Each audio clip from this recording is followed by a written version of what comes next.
dies, and she can fry right to an escape with good depth, does not unfortunately have to W enough up to heal up. The call comes back in the circuit, flip finds one. Can she find two? No, she gets shut down, and the exchange of lives is so insane. Can Maokai find the damage to retrieve him back? And he does, but unfortunately, it is the ace on the side of CLB that allows them to get this dragon. Much later in the game, Big Bongo Boys chased Akali down in the bot lane, meaning that Clarity Black had so much freedom to take that first Baron, and from that Baron, they spiraled away from a teamfight and took the victory.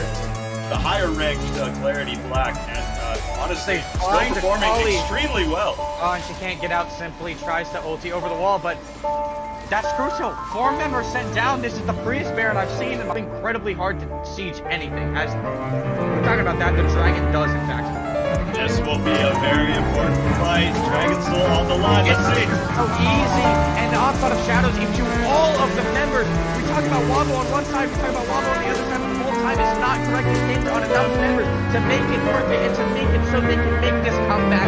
And unfortunately, at the end, CLB take the lead, and they look to take the game. And then as we rolled into game 2, Maokai was picked again. Welcome to the League of Legends Champion Spotlight, featuring Maokai, the Twisted Treant. Maokai is a support tank hybrid. That's why he's the GOAT! The GOAT! Bold move. Overall, normally Darius is always And the team was entirely green, so they kind of had the aesthetic advantage for the Big Bongo Boys. The first 22 minutes, I kind of got distracted watching the LTF. 100 Thieves did win, to a big surprise of all the casters. And then we moved back into the game, when Baron and Torpone were both hit here by CLB.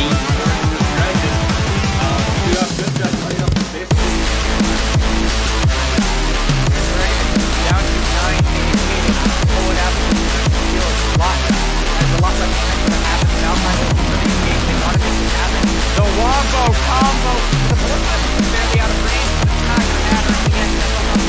What the every time in the backline is that kind of stall time for an easy carry. But in the 1v4, when you're already routed and they're already on top of you, they make it look easy. With CLB taking a massive victory in the second game and series. It seemed like the casters had gone to Hogwarts, because every single time they were casting their predictions, they just put a casting person down on 4 Big Bongo Boys. And that was Risen Unstoppable for the night. Hey everybody, and welcome back to the Risen Recap. Today we're looking towards Risen Unstoppable, and the stream started off with a bang, Quicksand asleep. It's the first game of Unstoppable Risen pre-made. Come on, get up. But I gotta say, he was smooth once he rolled into it. And our first series was Big Bongo Boys playing up against Clarity Black. For the first 20 minutes of the game, there was a bit of fighting in the top lane, but not much happened besides that. Oh, but the engage coming out from Sejuani, but it's trading back, and Maokai actually regenerated a lot more health than I would expected there. for Boxer Squirrel, just really those kind of impacts making a huge difference in the gold. Yeah, and I don't know whether I want to call them Triple B, BBB, or Big Bongo Boys, because they're not all same solo. Then there was a mega turnaround fight for the Big Bongo Boys after they made a big dragon attempt, but then they got challenged again for the dragon attempt, which Big Bongo Boys won the fight towards. On this side, and there's a 350 on the other side, but I can't clutch to it, and I can't clutch to it. But Boxer Squirrel in the midst of it all, unable to get too much out, but finds the Q before he's last. Dies, and Chicken Fried Rice to an escape with good depth, does not unfortunately have to W enough up to heal up, and the call comes back in the circuit, flip finds one. Can she find two? No, she gets shut down, and the exchange of lives is so insane. Can Maokai find the damage to retrieve him back? And he does, but unfortunately, it is the ace on the side of CLB that allows them to get this dragon. Much later in the game, Big Bongo Boys chased Akali down in the bot lane, meaning that Clarity Black had so much freedom to take that first Baron, and from that Baron, they spiraled away from a teamfight and took the victory. The higher ranked Clarity Black, and honestly, still performing extremely well. Oh, and she can't get out simply, tries to ulti over the wall, but that's crucial. 4 members sent down. This is the freest Baron I've seen, and it's incredibly hard to siege anything. As we're talking about that, the dragon does in fact spawn. This will be a very important fight. Dragon Soul on the line. Let's see. This is so easy, and the onslaught of shadows into all of the members. We talk about Wombo on one side, we talk about Wombo on the other side, but the whole time is not correctly pinned on enough members to make it worth it and to make it so they can make this comeback. And unfortunately, at the end, CLB take the lead, and they look to take the game. And then as we rolled into game 2, Maokai was picked again. Welcome to the League of Legends Champion Spotlight, featuring Maokai, the Twisted Treant. Maokai is a support tank hybrid. That's why he's the GOAT! The GOAT! Bold move. Overall, Normally Darius is only reserved for those counter picks, and it looks like they're just going to respond with Maokai. And the team was entirely green, so they kind of had the aesthetic advantage for the Big Bongo boys. For the first 22 minutes, I kind of got distracted watching the LCS. 100 Thieves did win, to a big surprise of all the casters, and then we moved back into the game, where Baron and Soulpoint were both hit here by CLB. Towards this dragon, we do have good Diff running up from base. Let's see if we can get here in time. And this dragon is down to 9k HP. They opt to pull it out, so the potential steal is has a lot less potential to happen. The Maokai ulti for the engage. They want to make this happen. The Wombo combo, but the bullet time is just barely out of range, but it's not going to matter in the end. The Deathball comes too strong, but this Twitch is free firing in the backline. Gives Death trying to stall time for his AD carry, but in a 1v4, when you're already routed and they're already on top of you, they make it look easy. With CLB taking a massive victory in the second game and this series. It seemed like the casters had gone to Hogwarts, because every single time they were casting and made predictions, they just put a caster curse down on poor Big Bongo boy. What's up, everybody? It's Friday, and that means we're here for another week of Risen Esports Draft League. The split is upon us. It's week 3, and with 2 weeks in the books, some of these teams are riding the high of an undefeated 2-0 start, while others are rising back from the heartbreak of a defeat. But one thing holds true for all these teams: it is not over just yet. The road to playoffs, those top spots in each division, it really starts now. I'm Captain Panda, your host for the evening, and with us tonight to break it all down are Crims and Myopia. Welcome to week 3. How's everybody doing tonight? Doing good, feeling great. I think that this can be an exciting week. I know that these teams have interesting bot laners, so I'm just getting a little sneak peek for the future there, but I'm feeling pretty good. Yeah, and speaking of those teams, we've got Draft Diff 2-0 on the season so far up against Cinnabun, which is a 1-1, which 2-0 is very nice, you know, starting into week 3, feeling pretty confident. But we've been looking at this Cinnabun team, and the 1-1, I mean, I'm curious to see how this goes down. Yeah, 2-0 is nice, but we, like you said, we've been looking at the bot lane, we've been looking at the junglers, and I don't know, I'm curious to see how this one plays out. That should be pretty interesting. Draft Diff has had some pretty dominant series. They went 2-0 in both of their wins so far. So they're definitely looking like a very strong team in this league so far. But we'll have to see if CinnabunSayori can turn it around and take them down. Yeah, and I believe I was casting crit in the drafting stages of this tournament, and popped off in his games, pretty much carried most of those. So was a prime pick, I imagine, for a lot of captains here, and I'm expecting to see the same. Has an interesting pool as well. I think we were talking before this desk that he does play a lot of Kai'Sa, and that is going to be a pretty strong pick, especially since the changes as well. And with the support pair that they have, the strategy they're going with here. Yeah, that's true. But they also play a lot of Jinx and Zeri, so 2 very formidable ADC champs down there as well. And we were talking earlier about these two comps where we see Madison and Draft Diff playing a lot of those very strong engaged supports. But over there on Cinnabun, we see, maining Ashe, potentially Caitlyn MF out of the ADC, but pairing up with some more of these enchanter supports. So I think we've been talking that might be where we see some interesting engages and something to definitely watch and track throughout these games. Yeah, we'll have to see. Some of the enchanters that have been strong recently have been nerfed out of the meta a little bit, with like the Lulu nerfs recently, for example, and Yumi nerfs. But the thing is, the Kool-Aid Man doesn't really play those. He plays a lot of Senna, Zyra, things like that haven't seen as many of those nerfs. So we'll have to see if he can leverage the strength of those picks in order to take them to a victory. And I was thinking about bot lane here, and we've been talking about Sayori. CinnabunSayori here, his MF pick is going to be very crucial if it's not banned out. I imagine just because of how strong it is in the meta, almost everyone's playing it right now and it's seeing a lot of success. So I think that's also going to be a pick that we're marking as key for this matchup here. Yeah, and these are both very high level ADCs. They're in Diamond. So I mean, that's the strategy now is, does Draft Diff live up to their name? Do they have the secret sauce to figure out how to go into a game like this? Do you try to take out some of those top champs from the high level players? Are you going to try and kneecap someone who's lower, maybe in low gold or high silver? It's going to be really interesting. I'm really curious to see how draft actually plays out for both of these teams and to see those strategies, especially into game 1. We also can't forget jungle, though. There's another kind of discrepancy. We've got Plat and Cinnabun up against High Silver and Draft Diff. And so I think that there could be a little bit of a race here between both of these lanes, between the bot lane and the jungle, to kind of see who gets the momentum early on. The Int 4 Mark playing for Draft Diff, the stats tell us there's a potential for a Kindred or a J4. The KDA on this jungler is kind of nuts, though. 4+, 6+. So even though they're sitting at high silver, maybe they actually they could have a lot of impact in this game. Especially something like a Jarvan, you can really get people ahead early and start snowballing that really strong bot lane, for example. And Kindred as well, you can sort of be that carry. So you can both keep your carries alive and DPS everyone down. Yeah, and I don't think we should discount the J4 pick here, even though we haven't seen it much this season until recently, because it's just so good into the mobile 80 carries, right? So if anyone's wanting to pick up some of these strong 80 carries that can carry games like a Jinx or this MF, well, J4 is a pretty good counter to that strategy. Yeah, I mean, there's not really a lot Ashe is going to be able to do to get out of the way, or MF even just maybe a little speed up or slow down, and that's about it.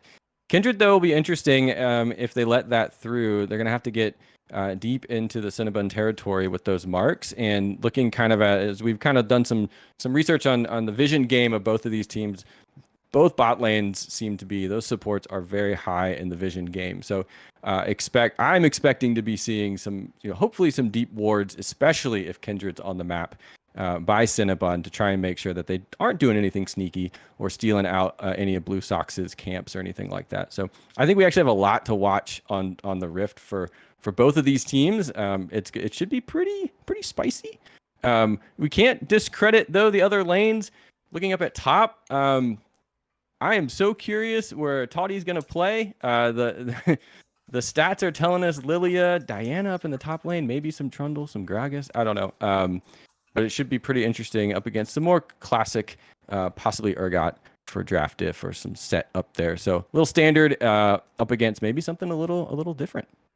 Yeah, we have seen some really strong performances from Deep Dark Fantasy in their previous games. I mean, all of their team has done really well in both of their wins so far, but we saw some very strong performances from him in all 4 of their games, honestly, especially from the Urgot pick. So I think that's definitely something to look out for. Yeah, it's always fun to see an Urgot on the map. When they have impact, it's fun. When that R shoots off, it can be very exciting to see it go through. So we'll see. But yeah, I mean, all these players into, again, let's just break it down into mid lane. Both of these players are sitting in high plat.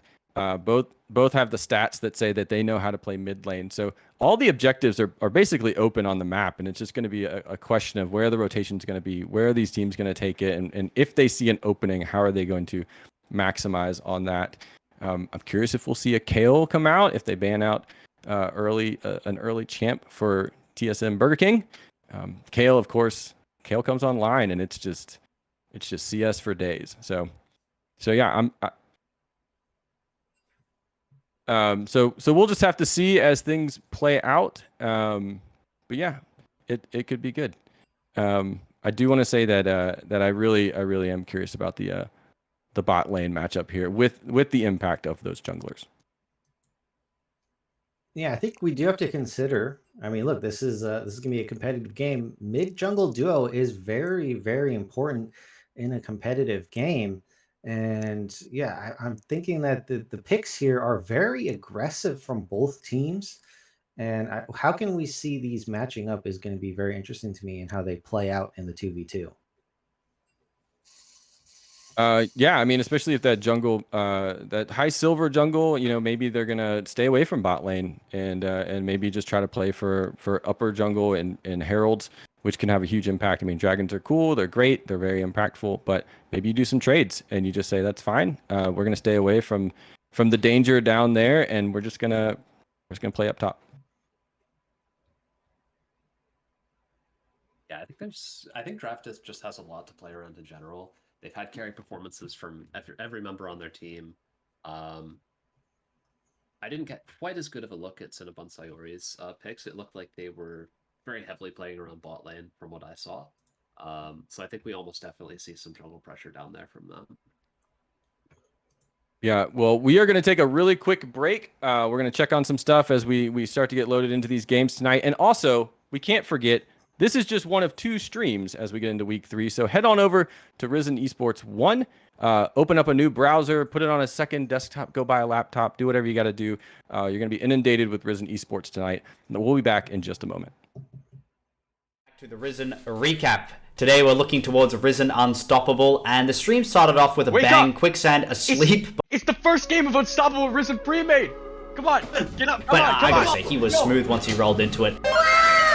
And our first series was Big Bongo Boys playing up against Clarity Black. For the first 20 minutes of the game, it was a bit of fighting in the top lane, but not much happened besides that. Oh, but the engage coming out from Sejuani, but it's trading back, and Maokai actually regenerated a lot more health than I would expected there. For Boxer Squirrel, just really those kind of impacts making a huge difference in the gold. Yeah, and I don't know whether I want to call them Triple B, BBB, or Big Bongo Boys, because they're not all same solos. Then there was a mega turnaround fight for the Big Bongo Boys after they made a big dragon attempt, but then they got challenged again for the dragon attempt, which Big Bongo Boys won the fight towards. On this side, and there's a 3v2 on the other side, but I can't punch to it, and I can't cut to it. But Boxer Squirrel in the midst of it all, unable to get too much out, but finds the Q before he's last.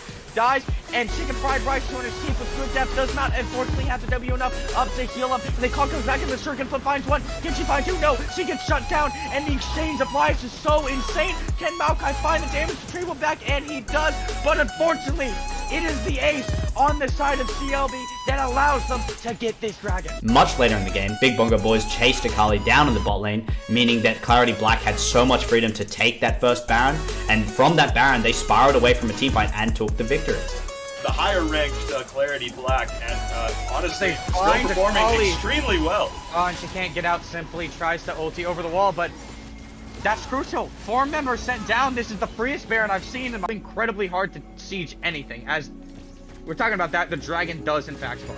This will be a very important fight. Dragon Soul on the line. Let's see. This is so easy, and the onslaught of shadows into all of the members. We talk about Wombo on one side, we talk about Wombo on the other side, but the whole time is not correctly pinned on enough members to make it worth it and to make it so they can make this comeback. And unfortunately, at the end, CLB take the ace, and they look to take the game.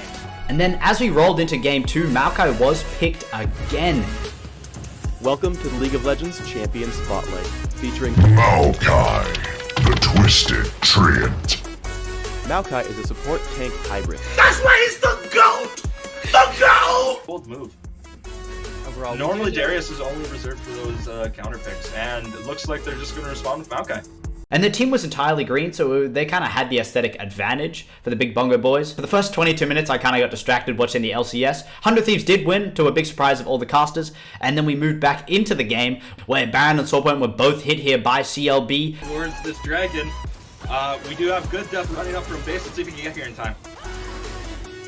And this dragon is down to 9k HP. They opt to pull it out, so the potential steal is has a lot less potential to happen. The Maokai ulti for the engage. They want to make this happen. The Wombo combo, but the bullet time is just barely out of range, but it's not going to matter in the end. The Deathball comes too strong, but this Twitch is free firing in the backline. Good Death trying to stall time for his 80 carry, but in a 1v4, when you're already routed and they're already on top of you, they make it look easy. With CLB taking a massive victory in the second game and this series, it seemed like the casters had gone to Hogwarts, because every single time they were casting and made predictions, they just put a caster curse down on poor Big Bongo Boys. The series is taken by Clarity Black. And that was Risen Unstoppable for the night. Hey everybody, and welcome back to the Risen recap. Today we're looking towards Risen Unstoppable, and the stream started off with a bang, Quicksand asleep. It's the first game of Unstoppable Risen pre-made. Come on, get up. But I gotta say, he was smooth once he rolled into it.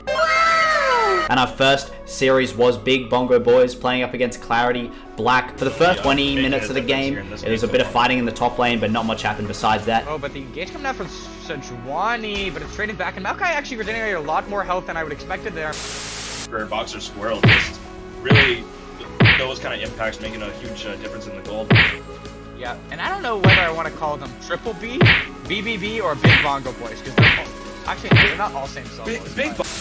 Then there was a mega turnaround fight for the Big Bongo Boys after they made a big dragon attempt, but then they got challenged again for the dragon attempt, which Big Bongo Boys won the fight towards. On this side, and there's a 350 on the other side, but I can't punch to it, and I can't cut to it. But Boxer Scroll in the midst of it all, unable to get too much out, but finds the Q before he's last, dies, and Chicken Fried Rice to escape with good depth, does not unfortunately have the W enough up to heal him. And they call comes back in the circuit, flip finds one. Can she find two? No, she gets shut down, and the exchange of lives is so insane. Can Maokai find the damage retrieval back? And he does, but unfortunately, it is the ace on the side of CLB that allows them to get this dragon. Much later in the game, Big Bongo Boys chased Akali down in the bot lane, meaning that Clarity Black had so much freedom to take that first Baron, and from that Baron, they spiraled away from a teamfight and took the victory.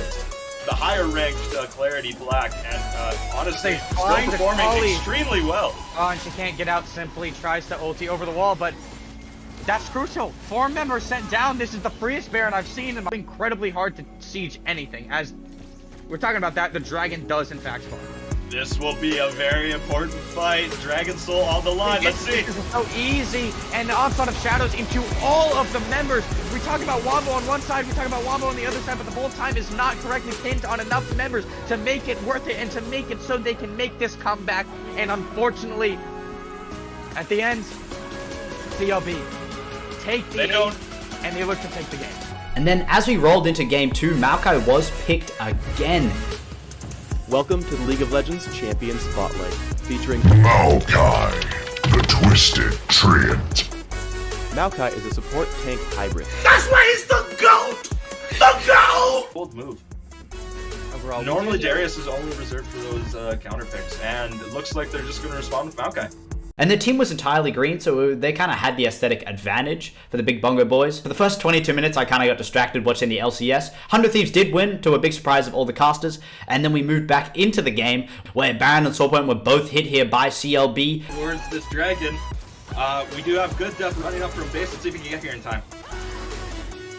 And this dragon is down to 9k HP. They opt to pull it out, so the potential steal is has a lot less potential to happen. The Maokai ulti for the engage. They want to make this happen. The Wombo combo, but the bullet time is just barely out of range, but it's not going to matter in the end. The Deathball comes too strong, but this Twitch is free firing in the backline. Good Death trying to stall time for his 80 carry, but in a 1v4, when you're already routed and they're already on top of you, they make it look easy. With CLB taking a massive victory in the second game and this series. It seemed like the casters had gone to Hogwarts, because every single time they were casting and made predictions, they just put a caster curse down on poor Big Bongo Boys. The series is taken by Clarity Black.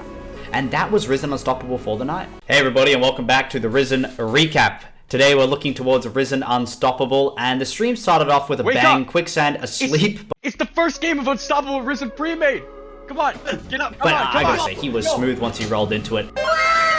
And our first series was Big Bongo Boys playing up against Clarity Black. For the first 20 minutes of the game, it was a bit of fighting in the top lane, but not much happened besides that. Oh, but the engage coming out from Sejuani, but it's trading back, and Maokai actually regenerated a lot more health than I would expected there. For Boxer Squirrel, just really those kind of impacts making a huge difference in the gold.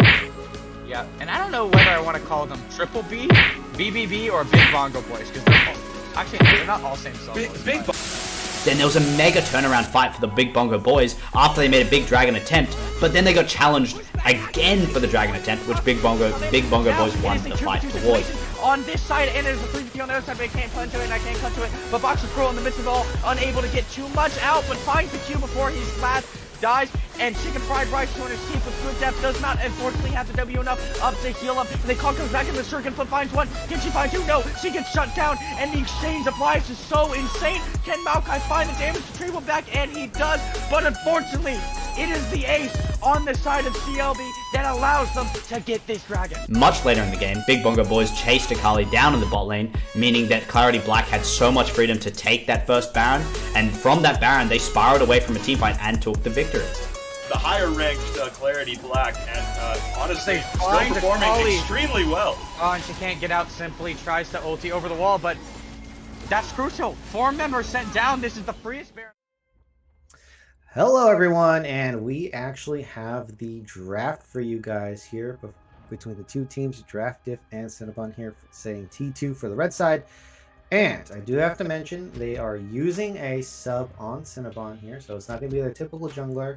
And as a result, they have lost their first 2 bans in this game, and they're going to lose 2 bans in the next 2 games. And now I'm going to let Myopia talk about what we should be seeing here for the bans. So for bans, I would pretty strongly expect to see a Zillion ban come out at some point from Draft Diff, just because the mid laner of CinnabunSayori just plays a lot of that. He has a lot of games of it on record. It's his most played by far.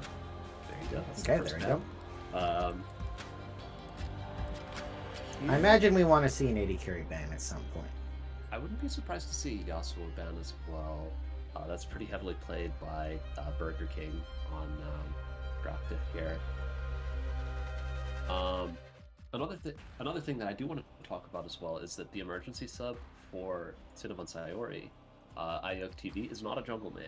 So we could see pretty much anything coming out from him here in this draft. He's played a little bit of Viego, Amumu, and Volibear jungle recently, but he's primarily a support main. So Ivern jungle? Is that what I'm hearing? very possible. I'm interested in seeing how things will be shaken up there. So that is actually a top ban, I believe, for that interesting top lane pool from Potty 2K there. Yeah, So they're going to be banning away that Lilia, which is a tank counter. So are we going to see tanks topside maybe? It's a pretty strong lane bully in general. I'm not super surprised to see that ban, just because I believe Deep Dark Fantasy plays a good bit of Urgot and Set and things like that. Basically juggernauts that cannot get on Lilia to kill her. So I think she would be quite good into those picks. So I think it makes a lot of sense to ban that. All right, and Cinnabon forfeiting their second ban, so they actually will be able to ban on the next phase here. And last ban, I'm thinking MF, but I could be wrong here. What do you think? Yeah, I think that makes a lot of sense. She's a very strong pick. You can build a team comp around her very easily. And as well, CinnabunSayori plays a good bit of it, so I think it makes a lot of sense. All right, ticking down the clock, using up all that time. We're going to go Caitlyn, a lane bully similar to MF. Caitlyn is more of a lane bully in that sense, so is this a potential steal, or do they have a counter ready? As that was a very quick Udyr ban being taken off there. I really don't think he's quite as worth banning since the nerfs, but I guess CinnabunSayori has a different read on it. Maybe the Qmax builds, we talked about it a little bit earlier. Hecarim also has just been nerfed, but yeah, Hecarim worth picking. Hecarim's still a strong pick in my opinion. I could be wrong there. W has been overloaded to hell with all the stats. You get healing, you get armor, you get magic resist, and you get damage. Sounds like an OP spell to me. Q stacks have been nerfed a little bit, but the damage buff overall is still there and is a strong early to mid game jungler as T2. Cinnabon here responding with a Seraphine Misfortune combo. We were talking about a Misfortune ban, and you left the MF open, and now they have a strong ulti wombo combo bot lane here. Myopia, what do you think about that? The thing about it is, you're picking Misfortune into Hecarim. Hecarim could just ult on top of you and cancel that ult. Like, I'm never the biggest fan of Misfortune into him just because of how easily he can stop that. She's also very immobile. Hecarim can easily just run her down. So I'm not the biggest fan of those picks into the Hecarim, honestly. That's true. And the unstoppable onslaught from Hecarim just makes it so Seraphine can't counter it at all. Yeah. Kai'Sa's a really good dive buddy for Hecarim as well. She can just ult in there after he ults with the passive stacks that she gets from that CC. So I'm really liking Draft Diff's comp so far. I think it pretty well counters CinnabunSayori so far. And then a classic pairing with Kai'Sa the Nautilus. Just more engaged, more dive. Very powerful. Yeah, and so that Kai'Sa Nautilus, I mean, that's 3 dive champions for the side of Draft Diff here. And you're saying that's working well into what Cinnabon have. They're going to pick up Volibear, strong early game jungler. I guess they're going to try to fight fire with fire with this Hecarim in the jungle. Volibear? I mean, I think they really have to be very proactive early to make the pick worth picking. You have to be getting those dives and those early plays to make him not just like a big tanky guy that disables turrets, and like even he's not even that tanky late game. So Yeah. Vlad Nurgot, that's just target bounce for the top laner. Those are some of his most played champions. He's done very well on the Urgot in his previous Risen games here, so I think that's pretty standard. The Anivia ban is interesting. It is very annoying for Dive to play against, so I think it makes sense in that regard. You can wall off a lot of the potential dive, and also just put that R on top of them when they come in, deal a lot of damage. Yeah, so Draft Diff here have picked themselves a heavy dive comp. Do you expect Cinnabon to pivot and try to draft more anti-dive themselves? Wow, the Amumu, I really like the Amumu here. I think it helps a lot into that dive, and then that means that the Seraphine earlier was a flex, presumably. I think that's going to be mid. I mean, unless it's a Volibear top Amumu jungle, but I think that's less likely, most likely. I don't think you'd really... The Volibear top's not that good right now, so I don't think you'd pick it without it being a very strong counter pick. Yeah, the Mumu can be slotting in the bot lane. Misfortune Oh, Mumu bot lane now. I love As the Silas pick here. Silas. He has such good ults here. Amumu ult, amazing, one of his best. Seraphine ult, also very good, strong engage, pairs well with all the other engage they have on their team. The other ults, they're fine. Like, they're big team fight ults, he can get some use out of them, but he just... There aren't really any bad targets here. So I really like that pick here. It also just fits with their general theme of wanting to go in. And they're also going to blind pick this Mordekaiser topside here. A very popular pick in this tournament. I mean, it's being played on a lot of teams. Give us the rundown on this Mordekaiser blind pick. The Mordekaiser is interesting. That is definitely something that can counter it, though. It's very easy to parry that Mordekaiser drag inward. So, very skill-intensive matchup for the Fiora. Well, if she is skilled, it will be very easy for her to win, I should say. I think the Mordekaiser pick did make sense, given that they had those two big melee tanks that he can just rain down the death upon. But Draftif is a very low-range comp, so that is something to note. But I don't know that the range difference is big enough that CinnabunSayori will really be able to leverage that. The things to look out for in this game, I think if Kai'Sa Nautilus gets ahead, it is going to be very difficult for CinnabunSayori to really... I mean, they can kind of pick them off, or not pick them off per se. It's kind of hard for them to pick them off, but they can potentially get a good engage and just kill the entire team if they get that great engage. But Draft if the Kai'Sa Nautilus gets ahead, which I think they are probably favored in that lane, they could easily run over the game.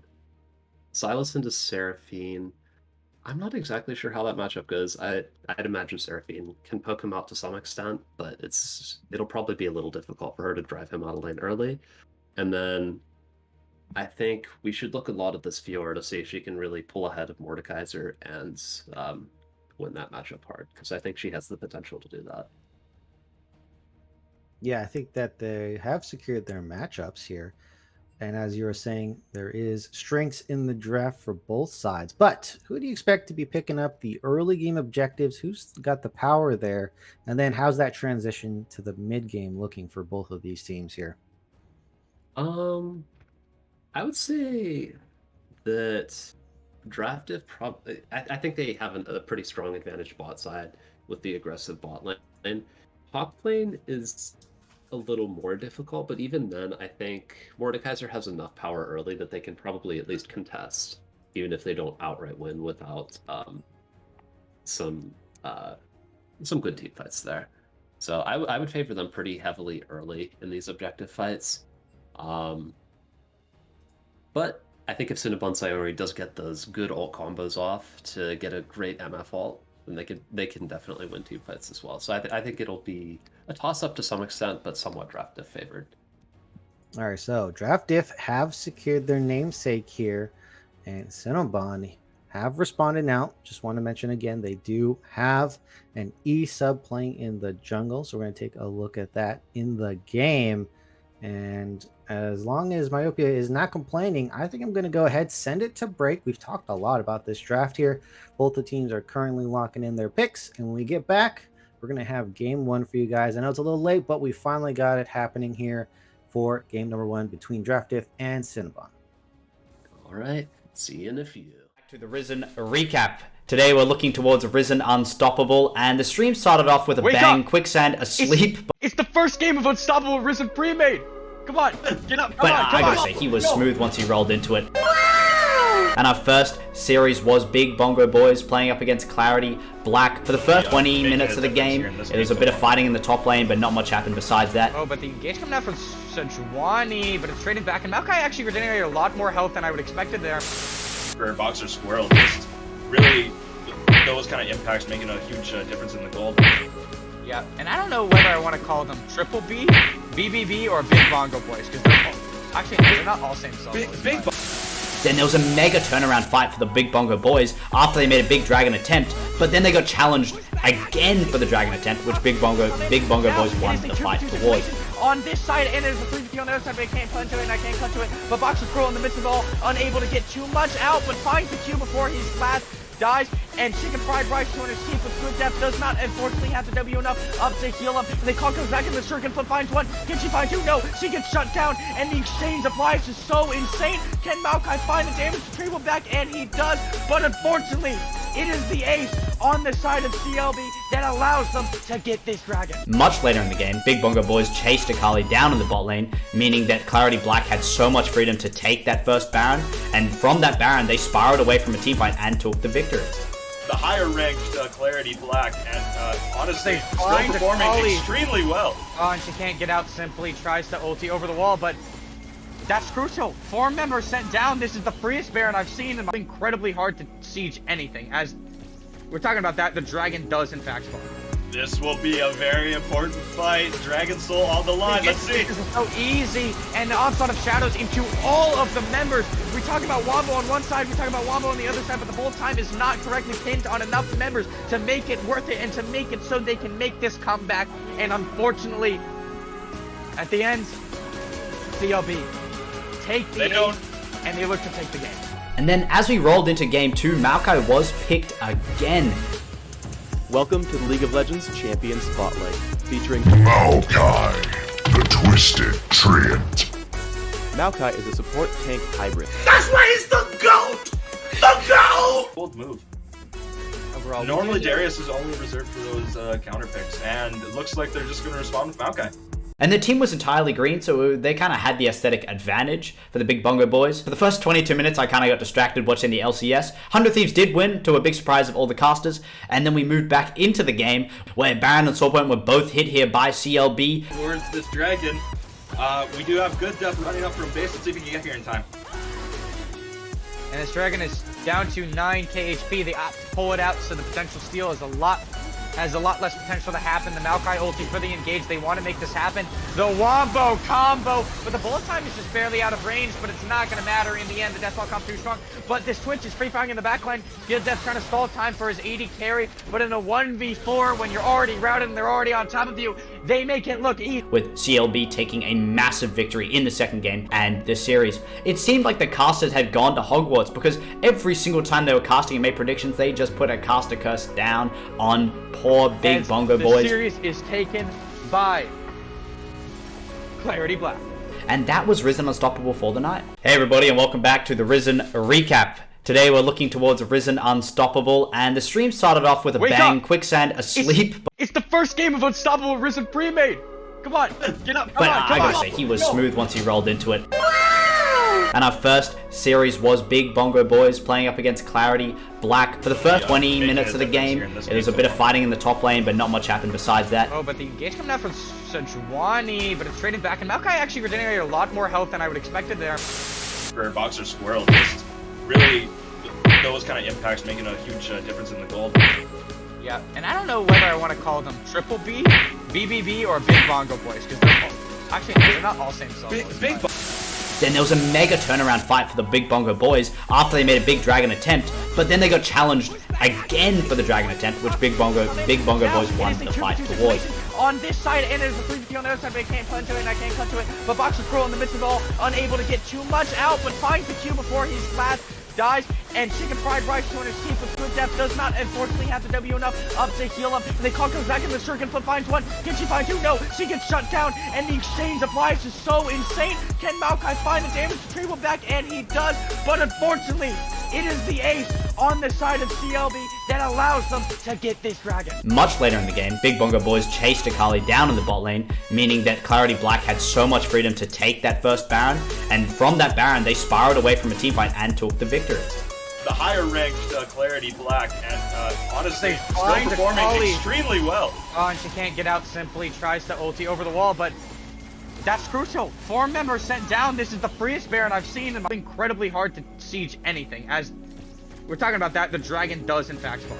This will be a very important fight. Dragon Soul on the line. Let's see. This is so easy, and the onslaught of shadows into all of the members. We talk about Wombo on one side, we talk about Wombo on the other side, but the whole time is not correctly pinned on enough members to make it worth it and to make it so they can make this comeback. And unfortunately, at the end, CLB take the lead, and they look to take the game. And then as we rolled into game 2, Maokai was picked again. Welcome to the League of Legends Champion Spotlight, featuring Maokai, the Twisted Treant. Maokai is a support tank hybrid. That's why he's the GOAT! The GOAT! Bold move. Overall, Normally Darius is only reserved for those counter picks, and it looks like they're just going to respond with Maokai. And the team was entirely green, so they kind of had the aesthetic advantage for the Big Bongo Boys. For the first 22 minutes, I kind of got distracted watching the LCS. 100 Thieves did win, to a big surprise of all the casters, and then we moved back into the game, where Baron and Soulpoint were both hit here by CLB. Towards this dragon, we do have good depth running up from base. Let's see if we can get here in time. And this dragon is down to 9k HP. They opt to pull it out, so the potential steal is has a lot less potential to happen. The Maokai ulti for the engage. They want to make this happen. The Wombo combo, but the bullet time is just barely out of range, but it's not going to matter in the end. The Deathball comes too strong, but this Twitch is free firing in the backline. Good Death trying to stall time for his AD carry, but in a 1v4, when you're already routed and they're already on top of you, they make it look easy. With CLB taking a massive victory in the second game and this series. It seemed like the casters had gone to Hogwarts, because every single time they were casting and made predictions, they just put a caster curse down on poor Big Bongo Boys. The series is taken by Clarity Black. And that was Risen Unstoppable for the night. Hey everybody, and welcome back to the Risen recap. Today we're looking towards Risen Unstoppable, and the stream started off with a bang, Quicksand asleep. It's the first game of Unstoppable Risen pre-made. Come on, get up, But I gotta say, he was smooth once he rolled into it. And our first series was Big Bongo Boys playing up against Clarity. On the red side, looking like there might be an invade coming, Myopia, as they yeah? have grouped up on Cinnabon. The Kool-Aid Man leading the charge on that Amumu. Very strong level 1 with the double Q. Madison might be in danger, in range of the Amumu. Flashes over the wall as the Q comes out and misses death by a thread. Yeah, I think that's smart just to flash that early. It sucks for lane, but it guarantees they don't get that first blood gold, which is obviously just the safer play. And unfortunately, it doesn't look like they were able to get any vision on the other side of the map or anything. But just not dying level 1 with that invade is at least good enough, I guess. Yeah, surprisingly, only one ward goes down from CinnabunSayori on the 80 carry. So not much has happened. The flash being blown, and it looks like both junglers starting opposite sides here. What's the game plan? So it looks like Infomark is going to play for bot side here, which we thought would happen. Crit and Madison, very strong bot lane. They do have that aggressive pick with the Nautilus. So if they can get a herd early, I think they can potentially run away with the game. And I think it makes a lot of sense for IEF TV to start bot side as well and path toward that top lane. Because if Fiora gets ahead 22k, I think he could also carry the game pretty significantly. So we'll have to see which of those aggressive lanes can get ahead. I think Mordekaiser does have the opportunity to potentially poke out Fiora with those Qs, but Fiora also has that grasp in her runes, so she can also poke him out with her Q. Oh, and we have a hook from the Kool-Aid Man. Response from Madison. Gonna take a huge trade. That is Ignite Burn. Madison is summonerless at the moment. Make sure I say that correctly. As the Kool-Aid Man drops very low here, that action really starting up. And as you were saying earlier, Infomark is pathing bot side, so it's looking like blood in the water might just pull this Hecarim for an early first blood. I would really like to see them abuse that early health advantage, get perhaps a CS advantage, and then potentially get from Hecarim, really blow that lane wide open. There you go. Full clear bot side going in as we have Madison hooking yet another again. The Kool-Aid Man's going to drop low. Flash is out. Yoked is here. They get the flash Q right on the crit. First blood. The Kool-Aid Man hits another Q, securing the kill. However, both kills being picked up by Yoked. I don't think that's where you want it, but they pick up 2 kills in the bot lane, and they're circumventing that Infomark's pathing towards bot already. Yeah, I mean, that's pretty huge from Yoked, honestly. Like, that's very heads-up pathing. I think he really needed to do that to turn the bot lane around. I think if he had not done that, they would have bled out health and then eventually potentially died to a Hecarim gank. So I think he saved them very well there. Yeah, very smart. I think that was just an adaptation in the pathing, just on the fly as well, getting pushed in. And that is the risk if you're pushing it a little too quickly, going for that bounce. As we have Yoked on the top side now, Infomark has fully cleared, and crabs are up. Yeah, nothing too much going on right now. A few backs coming in. Fiora, her back was not great there. She's going to lose out on a good bit of farm and XP here. Which will put Mordekaiser a little bit ahead. But she does have the item advantage now, so she can potentially turn that into a lead herself if she can force a bad back out of him. Neither TP burned so far. Bot lane, I mean, the big thing to note is that 3 sums are down. Each AD carry has flash, but all of the other sums are down, so there is huge potential for junglers to come back down here and make a play for either side. Mid lane, going completely even so far, honestly. They're both full health, nearly full mana. Not too much going on there. But just a bit of a neutral state here. Yoked did fall a little bit behind in farm because of those ganks, but of course he's happy to take 2 kills for that. Yeah, and I do want to mention, I see a 5 on the dagger there, so I don't think Yoked has smited once this game. Oh, that's interesting. I think you definitely want to get those charges down early so you can get the empowered smite, but... Yeah, that is a roll swap for you. Sometimes you don't know the intricacies of the other lanes. Bit of a bait from Mordekaiser. And Burger King doing good in this lane. I was a bit worried, didn't start the shield. And you have to worry about that when you're playing melee in the mid lane, but no punish. Yeah, I mean, I don't think Seraphine's necessarily the best pick to punish that, though. She's not traditionally known as a lane boy, so you can definitely get some good poke off, but not quite as good as something more aggressive. Oh, Burger King. That is a hefty, hefty trade. Unfortunately, Surfing does have the heal, as this is going to be a contest bot lane. Yoked is here, drops really low. Cinnabun laying down the rain, drops a bunch of damage. Rex is going to get the kill. Ultimate from Seraphine, level 6 before Burger King as well. This is a huge advantage. Crit's falling low, has to dash right out of there. But MF is here, has the Q, he doubles up onto 2 champions. Crits is going to give up on his life. Burger King trying to go for the turnaround. Remember, not level 6 just yet. Drops super low. And with the Ignite, I don't think that's going to be a kill. And another huge win for Team Cinnabon here, as they're already 5 up on the kills, 2K gold lead. And it's looking like Cinnabon might just take over the game starting 6 minutes in. Yeah, I mean, the big thing there was that Diff took a fight when they were already quite low health. Like, most of them were at around 2/3 health to start out that fight. And, they're just behind in items as well, to a certain extent. They're behind levels mid lane. It's just not a great fight. They thought they had the pick early on Yoked, but they weren't able to finish him off.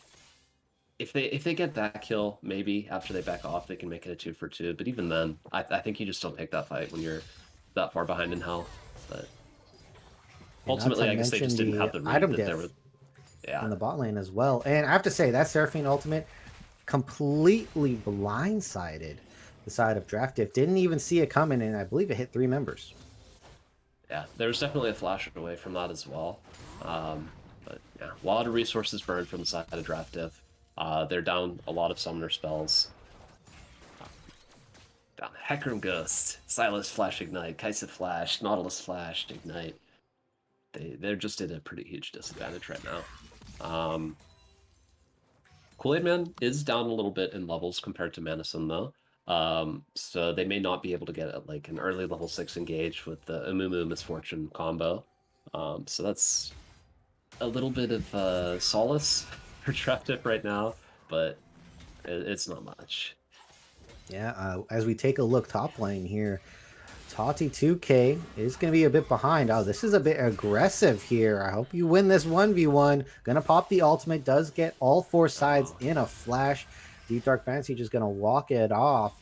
Giving up the wave. And guess who's here? Yoke on the side in this brush. Dark Fantasy everywhere. might be checking it. Nope. Has to try to push this wave in, leaving up this Volibear. Doesn't get the QE combo, but does pop the ultimate. Deep Dark Fantasy has to 1v1 the Fiora. Shield going up. Can walk under turret to save himself. As bot lane gets a dive, Infomark gonna ult right onto the Kool-Aid Man. Doesn't have the ult in response, so just takes a full brunt of damage. Crit! Does not pick up the kill. It's going to go over to Madison with the Ignite. A bit unfortunate, as that is going to be the current game state. Both teams making a conceded effort on the opposite side of the map with their junglers here. Yeah, I mean, it is pretty unfortunate that Crit doesn't get that kill to catch him back up a little bit, but ultimately just being able to crash that wave and get a better wave state for a potential back does help a lot. The big thing to note there was that Infomark did miss his ult. He didn't get the fear off. So I think they could have potentially had a little more, or a cleaner kill for Crit at least, if he had hit that. Top lane, with the gank there, I think Deep Dark Fantasy could have played a little bit better around that Fiora ult. All in, but no Ignite. Barely, that was probably the wimpiest burst I've ever seen. As Infomark here trying to get the return kill, flashes away from the return from Burger King. That Seraphine is not going to get ulted here. Madison does use the ult to knock up, and now we have Cinnabun in a very dangerous position. Crit's gonna ult on the backside, trying to dodge the ultimate preemptively. Doesn't need to, though, as the Kool-Aid Man, not level 6, drops really low. And as you were mentioning, Myopia, the slow level 6 onto Kool-Aid Man is actually affecting this bot lane here. Still not level 6 from Mumu, and there's just no good returns from them in these fights. They lost twice in a row here. Yeah, I was actually not expecting it to affect the game that much just because of how ahead CinnabunSayori was, but ultimately, even if you're ahead on Misfortune, if you get jumped on by that Nautilus, you are just going to get blown up. So we actually see that Crit has the gold lead bot lane now. He's about 400 gold ahead. So that's a really significant swing in those last couple of plays there. Yeah, gonna have to thank the shutdown there, as Rex OG Gene it up in the mid lane here. 2-0 and 3 on the Seraphine. I don't think this is how we would have expected the matchup to go. Burger King trying to duel it out once again. Rex also has a 2-level lead and is about 1,000 gold up. So the difference here is actually bigger than it is bot lane right now, which, given that start for CinnabunSayori, is quite surprising, honestly. Yeah, doing very well in this 1v1 matchup. And then top lane, I have to still say, completely even. yeah, I have to say, Toddy's getting beat up once again, but Yoked is here, just doing the Krugs. The Kool-Aid Man might be in danger. Flash ultimate Burger King as well. Misfortune going to try to turn this around. Burger King drops as well. They're going to trade it over. Misfortune picks up 2 kills for a engage on their own support. Definitely worth it. Cinnabun going to take that. Has a bounty yet again, so going to have to make sure not to give that over to Crit. And that will be extremely worth it for the side of Cinnabun yet again. I think Burger King just needs to tone the aggression now. Like, turn the aggression down, rather. You're 0-3 on Silas, but we got another engage coming out here. Yeah, the ult gonna drop onto Fiora of all things. Toddy has no problem with this. Gonna use the ultimate. Isn't gonna get the last proc for some reason. Yoke times the ultimate perfectly right onto the face of Deep Dark Fantasy. Toddy almost did give that away, though. Now, I think the reason for that was that Deep Dark Fantasy actually played really well around the Vital there. We can't see it on the screen, but I'm pretty sure he was standing right next to that Death Realm wall, which made it so that Toddy could not hit that last Vital. So, glad to see some good play around the Vitals there. It's the classic trade myopia. It's gold for dragon stacks. As top lane, they're going to smash that Rift Herald right in that turret. Looks like they're also going to get first turret as well. Ult and hook misses from Madison as first turret does fall for the side of Cinnabon. Is that a worthwhile trade? I would say absolutely not for draft diff. Well, with the caveat that they're behind, so they can't take the best trade possible. It's okay to take Dragon for that in that sense, but Ooh, they're that losing is gonna out go and wide. because they aren't able to just fully stack dragons. Yeah, I imagine they would lose a team first fight dragon. if they tried to contest that Rift Herald, as you're saying. They've got those huge team fight ults on the side of CinnabunSayori, so it's very difficult to contest them at this point in the game. So let's talk about this lead from Cinnabon here, because you're saying there's a big lack of range from the side of Draft Diff here. And typically that means that is a bad sign for your team, because you don't have wave clear. Toddy going to walk right at a Burger King. They're the same level here. And with the Vital Procs, that's going to be a lot of damage. Ult on top does also immune the CC from Madison at the same time. I think that was an excellent play from the top laner there. And it's looking like this lead in the mid lane is going to be drawn out bigger and bigger here. But again, they don't have great wave clear, and they're all short range as well. Are we a bit worried for the side of Draft Diff? Yeah, I think I am pretty worried. Like, they're getting far enough behind that it's going to be very difficult to enact on their game plan of just going in and bursting down those key targets. Now, I think they still can, because they do have a lot of damage still online with crit. But they may not be able to cleanly win a team fight because their front line's just not going to be tanky enough when they're this far behind. So I think a lot of it is going to come down to how well Crit plays, because he's where all their gold is right now. If he's able to carry this, then potentially they can do something, but even then, he's not far enough ahead right now that he's... At present, it doesn't look like he's going to be able to 1v9 carry based on the stats right now. Yeah, and something you set out in as we were talking about draft, the value of this Volibear, you said Yoked had to really be proactive early, and I think we're seeing it 3-0 and 2 versus 0-2 and 3 for Infomark on the other side. Are you thinking that this Volibear might have just been worth it? Yeah, I mean, with how he's playing so far, I think he's doing a really good job. And here again. Yeah, here we go. Another combo. Burger King just stun locked the entire time. Wasn't able to get out. And meanwhile, boss side Cinnabon, though, going to be taking a brunt of the damage. Crit, unloading the full kit right into Cinnabon. The TP's coming down. Madison is in trouble as well. Deep Dark Fantasy going to make a visit. This is a very low. Madison does finally drop to Rex. Yoked is here. Ultimate right on top of the ult from Deep Dark Fantasy. Mordekaiser Deathrum going to pick up the last kill, but that leads right into a 2v1. Can Yoked get the damage down?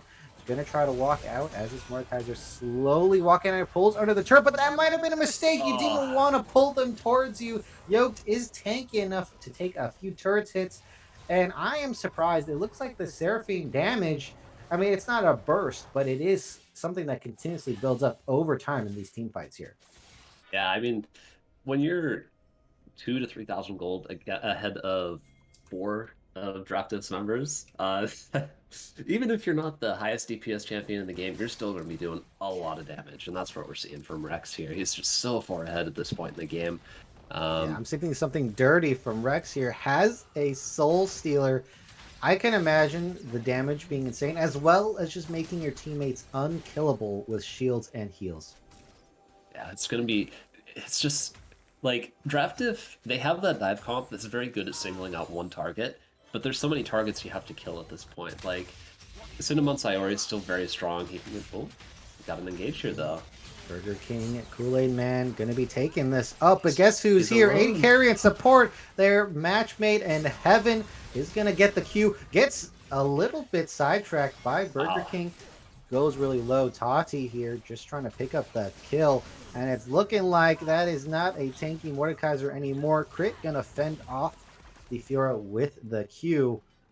And I think the problem we're seeing from the side of Draft Diff is they're not really able to dive cleanly. They're kind of fighting front to back. And that's really benefiting the side of Cinnabon here, especially with that MF. Yeah, I mean, we're seeing a lot of them singling out Kool-Aid Man in these picks as well. Like, these past couple of fights by Burger King especially, he's tried to engage on Kool-Aid Man, but it's an Amuma support. Even if you kill him, Oh, they're gonna go for this. The hook gonna save Madison's life. They don't get the combo with the ultimate of Seraphine. However, Cinnabun's being caught out by Burger King. This might be the one time. Hecarim on the backside. Easy kill. Toddy now in the front, dealing lots of damage, but tanking up as well. Gets the ultimate, heals up. Is gonna get out as well. The Kool-Aid Man is on top of Crit. Mordekaiser, Deep Dark Fantasy, bringing this into 1v1. Beating up the Amumu yet again. A sad day for this mummy. That did stall out the team fight. No members really wanted to push up from that ultimate. However, that's going to be a 1-kill lead for the side of Cinnabon, and they're aiming for this dragon here. Yeah, I mean, you see that engage, and that's like almost a dream engage for Drafted. They get the Misfortune out almost immediately, but they still can't close it off because their front line is not tanky enough, and they don't do enough damage to actually win the team fights at this point in the game. Yeah, I know it's not kosher to laugh at someone's pain, but the Kool-Aid Man keeps getting 1v1 by this Mordekaiser. But, I mean, is that really the target you want to be hitting with Mord? I don't think so. Well, I think the issue is most other people on CinnabunSayori are either going to 1v1 Mord in the Death Realm, or they're just, he's never going to be able to get on them in the first place. Like, I don't think you're ever getting on Rex if you are Deep Dark Fantasy here. Volibear can 1v1 you, Fiora can 1v1 you, Sayori was already dead there, and Kool-Aid Man is the one that you can actually kill. So if you're in the middle of the enemy team, and you just want one kill and to not die immediately, like, he's who you have to ult. It feels pretty bad, but if it's between that and nothing, you take the kill on a Mumu. But it's just a rough look regardless, I think. And we're looking at the score lines here, and there is still some deathless members. I mean, look at this top side from Cinnabon. Looks like it's an absolute powerhouse in this game. Completely have taken over. Yeah, super clean so far. They've just never really given an inch here. We haven't really seen any success, pretty much any successful plays from Diff on the top side so far. Just been very clean from the side of CinnabunSayori. Yeah, I think Infomark, I don't want to flame, but we got to lay down some criticism here. Hecarim is an early game jungler, can also full clear, is up only minimal amounts of CS, but I don't really see the ganks weren't happening. Well, I don't think he's quite as much of an early game jungler. He does do very well in those mid game team fights and things like that. But yeah, you still do have to make those ganks happen. You can't just perma farm and expect to win. Vital procs going. Does get the stun off the Hecarim as well, and does not get the ultimate. However, I don't think Toddy's going to need it. The ultimate going to be dropped. I don't understand why you'd want to do that, because now you're going to be in a 1v1 as Toddy gets away. Has the Rift Herald, going to be able to heal up. Doesn't have lifesteal just yet, and decided not to drop that Rift Herald because it would be blocked. Oh, never mind. Decides to go back for it. Mid lane being fought over. Baron is up. Cinnabun is in a bit of a pickle. Does bait out the ultimate. Crit gonna ult right on top of that. Burger King coming from behind. But Sarah just runs down. Ultimate on top of him. Doesn't matter. Burger King slams right down using that Volibear ultimate. The Kool-Aid Man on the backside. The hook gonna save Madison yet again. Seraphine is here on the backside of this fight. And that is actually an overall win from the side of Draft Diff there. I'd call it pretty even, honestly. Like, you're taking both ADCs out of the picture there. There's no shutdowns getting handed over. I believe Crit picked up the kill. Oh, did he? I'm not sure if Sayori did. But, I mean, look, if you're behind, I think going even is pretty good, though. Yeah, that's fair. I have really liked Madison's engages this game. I think he's been sort of a bright spot for them just because they have been able to find most of their good plays from his engages. And I think their coordination has been pretty good with that as well, with Hecarim and Silence going in at the same time there. Yeah, objective bounties on the field here. Should we expect Draft Diff to trade on the map to get these bounties? I mean, I think they need to at this point, but if you see them try to trade, like, you could easily see a Baron coming out from CinnabunSayori at this point in the game. So, I mean, even if they're trading that, it still feels pretty bad for them to lose the Baron. Yeah, definitely can't trade for the Baron. Dragon up in a minute. It is going to be third Drake if they give it up. They could potentially get a some boost in gold with top lane turret here. It's just a hard decision overall. What would be your expert opinion on what move they should go for here? I mean, I think you need to trade Dragon for the top lane turret, so you're not winning a team fight unless you get, like, honestly, maybe even 2 perfect picks beforehand. But even the then, back line they can is just so send strong, Fiora right? up there and have her teleport down if necessary. Like, it's going to be hard for them to even get those top turrets, I think. Yeah, and I mean this back line that I was talking about earlier is just so strong from Cinnabon right now. The Seraphine and the Misfortune is just so much CC and damage currently. Yeah. And like they do have pick potential, but oh, here they go. They're gonna go right on top of Toddy here. They're gonna get 3 members in. Gonna use the riposte, but not gonna hit much. Tries to get the vital points, but is eventually scared away. Sees an opportunity to get out. Burger King gonna chase, but I don't think you're gonna win that even with Toddy at half HP. They tried to make a play top side, and it just is a wash. Yoked here is running in, pops the chem tank, doesn't get anyone. Dragon's up, and that was an attempt, but it looks like didn't pick up anything. I think it was a good attempt. Like getting that 400 gold shutdown onto crit. Oh, they're threatening Baron here to stall the dragon. I think this is pretty good. Mordekaiser picks up a free turret. I mean, that's not too bad. Yeah, I mean, given the state of the game, I think this is pretty much the best outcome you can hope for draft. If they're stalling the game, they're getting some of those objective bounties there. Ultimately, just being able to catch up even a little bit at this point of the game is a win. Yeah, Yoked solo picking up the dragon. Might be interrupted here. Take Volibear very slow at picking this up. As multiple members finally close in to finish the deal. Stun gonna land. Deep Dark Fantasy, what are you doing here? I guess he's gonna try to bait himself for the Baron. Multiple members from Draft Diff making their way up here. They're gonna try to burst it out. How much HP? This is very high HP. No take members on the Baron, so Burger King taking huge amounts of chunk damage. Dragon going to be given away, and with that, it looks like Cinnabon is saying, hey, look, they just tried to do Baron. They're super low. Maybe we can give a crack at it. Yeah, they've also got Deep Dark Fantasy down here for another 15 seconds, but they're just going to clear out Vision for now. Set up that future Baron take, I think.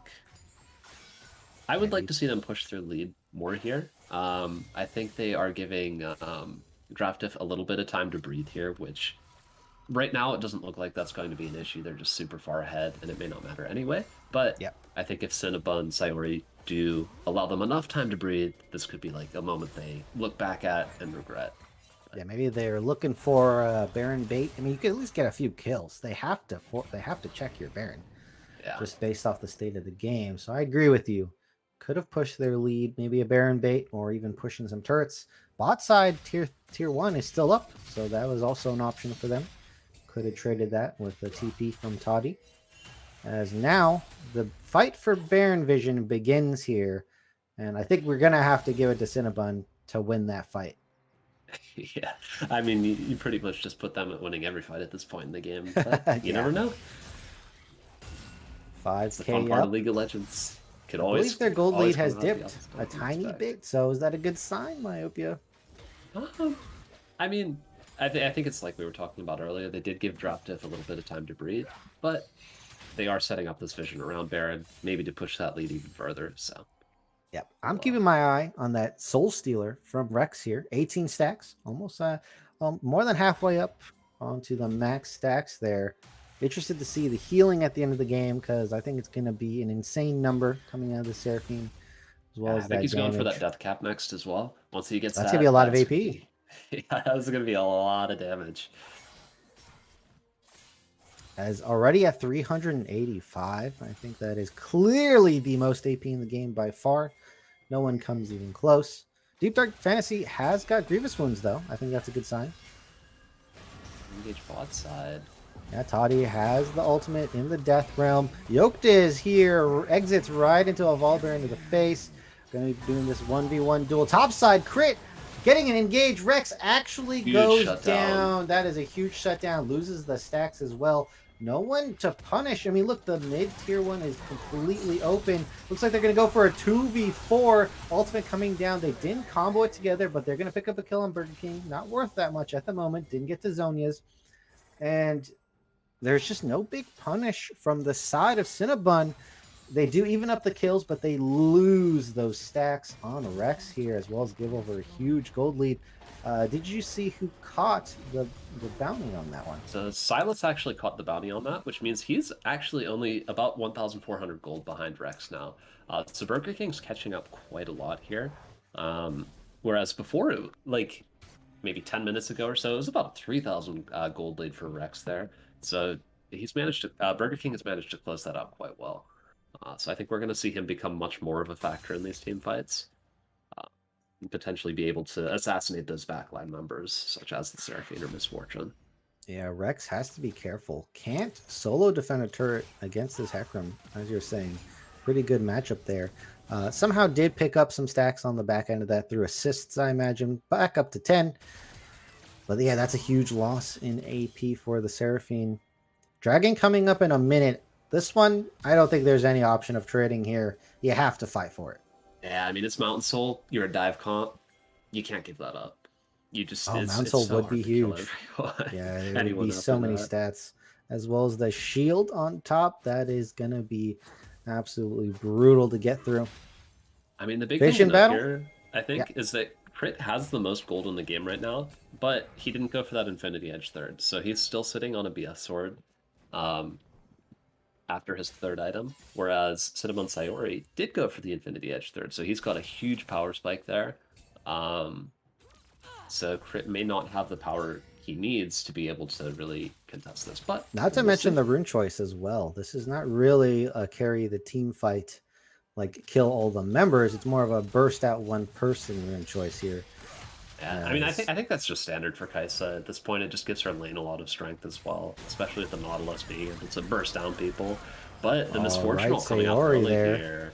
Gonna zone you, or gonna go golden to dodge the ultimate. That means Crit does not have access. Multiple members diving onto the backside here. Toddy trying to get this Crit down, but they're not going to be able to find that. Does shut down the Volibear, so another member dropping. Rex is still here, supplying lots of healing. Toddy in a 1v1 at the moment. Deep Dark Fantasy dropping really low. Also going to go golden. Infomark on top of Sayori, not going to get the kill. Rex does get CC'd, as well as Toddy dropping super low. Sayori versus 4 members. They actually lose the team fight. And that is going to be a very, very important pickup for them. I don't think they can tank this Baron. I think this is a bit of that is going to be a bit of a waste of time if they go for that, as they do secure this dragon, much needed from the side of Diff. That's such a huge turnaround, though. I think the big thing there that was a bit of a throw by CinnabunSayori was using so many ults just to hit one member. They used a Mumu ult, Seraphine ult, both on one member. I think it was Silas in the front line. Oh, they're actually going to get the Baron. Wow, this is such a huge turnaround here. They were that gold about lead evaporated. 5,000 Actually gold flips behind, I around. think. Yeah, it was No. about 5k. They're about 1,000 gold ahead. Oh, wait. Oh, they can't Oh, is contest it the Soul? dragon. Yoked is here, has the smite as well. Oh. No! That is not a trade you wanted to see. Mordekaiser doesn't have enough damage to pick up the dragon. And he's going down as well. Tears well up in the eyes of all Draft Diff fans. Draft Diff? That was not the trade you actually wanted. I mean, I still think it's very worth, like, now Draft Diff is nowhere near as far behind. Even if it's a soul, I think that's about, what, 2,000 to 3,000 gold worth of value versus a 6,000 gold swing. So you take that any day of the week with Draft Diff. It's unfortunate souls they are didn't like get the win. diamonds. Oh, Yoke just runs into 4 members clean. Absolutely eviscerated. Doesn't matter if you're tanked or not. Knockup also landing. This is a huge opportunity for the side Draft Diff. They're also going to get a lockdown on the Rex as well. Taunty going to try to do his best to make some chaos, but isn't going to pick up anyone. Burger King on the side all alone.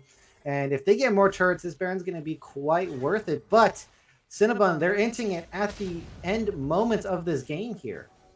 Yeah, they had it in their hands, but they just didn't push their lead enough, I think. And it's really starting to show. Just some key ult misuses at that one key moment could switch the entire game around. Oh, they're going in. Are they Wow, able to kill very Burger aggressive. King? He's going to go golden to stall for time. Crit is able to free hit to cool him in. Slows it down just a little bit. Fiora's not going to get out here. Amumu slowly walking away. This is an inhib and a kill. This could lead into more potential turrets falling. Mid lane might be next up on the chopping block. Yeah, so right now they've got about a third of the Baron left, so they still definitely have the potential to get more, but they need to be careful. They're sitting on a lot of gold, especially Kaisa. She's sitting on about 3,000, so be careful. They're going to go ahead, try to engage here. Yoke goes in. I don't know if that was the decision you want to make. They do pick up a kill. Madison does go down. Kool-Aid Man tries the front line, drops instantly. Sayori going to fall yet again. Cinnabon is losing another team fight in a row. Burger King does hit this ultimate onto the Seraphine. They're picking up an ace. I think this is absolutely uncalled for. This game was definitely in Cinnabon's hands, and they just tossed it away. Baron's still active. Tati Fiora V4, can she do it? Has to get on Crit, if anything. Crit is safely kiting around with multiple members. The Nexus is exposed, and it's not going to be enough. I can't believe it. Diff actually pick up the win here. They just turned the game around right off the Baron. Definitely worth for them that trade. Baron for the victory versus Soul. We take that any day of the week. That was an incredible comeback, honestly. Like, just the second they found that one perfect team fight, it was all on the side of Diff from there. It looked rough the early game, looked rough the mid game, but once you find that perfect fight, it doesn't even matter anymore. I have to say, for the side of Cinnabon, they really, really were going to win that game. Everything pointed towards a victory for them, and multiple catches out. It wasn't like it was a clean team fight win after that Baron. It was more like straggling members getting picked off.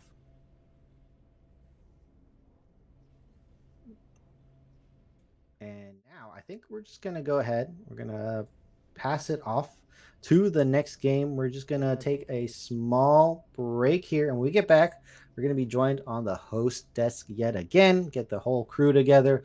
And we're going to talk about the next game and a little bit about this game before we hop into more explosive action. All right. To the Risen recap. Today we're looking towards Risen Unstoppable, and the stream started off with a bang, Quicksand asleep. It's the first game of Unstoppable Risen pre-made. Come on, get up. But I gotta say, he was smooth once he rolled into it. And our first series was Big Bongo Boys playing up against Clarity Black. For the first 20 minutes of the game, it was a bit of fighting in the top lane, but not much happened besides that. Oh, but the engage coming out from Sejuani, but it's trading back, and Maokai actually regenerated a lot more health than I would expected there. For Boxer Squirrel, just really those kind of impacts making a huge difference in the gold. Yeah, and I don't know whether I want to call them Triple B, BBB, or Big Bongo Boys, because they're not all same solo. Then there was a mega turnaround fight for the Big Bongo Boys after they made a big dragon attempt, but then they got challenged again for the dragon attempt, which Big Bongo Boys won the fight towards. On this side, and there's a 3v2 on the other side, but I can't punch to it, and I can't cut to it. But Boxer Squirrel in the midst of it all, unable to get too much out, but finds the Q before he's last. Dies, and Chicken Fried Rice 200 teeth with good depth does not unfortunately have the W enough up to heal him. And they call comes back in the circuit, flip finds one. Can she find two? No, she gets shut down, and the exchange of lives is so insane. Can Maokai find the damage to Treble back? And he does, but unfortunately, it is the ace on the side of CLB that allows them to get this dragon. Much later in the game, Big Bongo Boys chased Akali down in the bot lane, meaning that Clarity Black had so much freedom to take that first Baron, and from that Baron, they spiraled away from a teamfight and took the victory. The higher ranked Clarity Black, and honestly, still performing extremely well. Oh, and she can't get out simply, tries to ulti over the wall, but that's crucial. 4 members sent down. This is the freest Baron I've seen, and it's incredibly hard to siege anything. As we're talking about that, the dragon does in fact spawn. This will be a very important fight. Dragon Soul on the line. Let's see. This is so easy, and the onslaught of shadows into all of the members. We talk about Wombo on one side, we talk about Wombo on the other side, but the whole time is not correctly pinned on enough members to make it worth it and to make it so they can make this comeback. And unfortunately, at the end, CLB take the ace, and they look to take the game. And then as we rolled into game 2, Maokai was picked again. Welcome to the League of Legends Champion Spotlight, featuring Maokai, the Twisted Treant. Maokai is a support tank hybrid. That's why he's the GOAT! The GOAT! Bold move. Overall, Normally Darius is only reserved for those counter picks, and it looks like they're just going to respond with Maokai. And the team was entirely green, so they kind of had the aesthetic advantage for the Big Bongo boys. For the first 22 minutes, I kind of got distracted watching the LCS. 100 Thieves did win, to a big surprise of all the casters, and then we moved back into the game, where Baron and Soulpoint were both hit here by CLB. Towards this dragon, we do have good Diff running up from base. Let's see if he can get here in time. And this dragon is down to 9k HP. They opt to pull it out, so the potential steal is has a lot less potential to happen. The Maokai ulti for the engage. They want to make this happen. The Wombo combo, but the bullet time is just barely out of range, but it's not going to matter in the end. The Deathball comes too strong, but this Twitch is free firing in the backline. Good Death trying to stall time for his AD carry, but in a 1v4, when you're already routed and they're already on top of you, they make it look easy. With CLB taking a massive victory in the second game and this series, it seemed like the casters had gone to Hogwarts, because every single time they were casting and made predictions, they just put a caster curse down on poor Big Bongo boys. The series is taken by Clarity Black.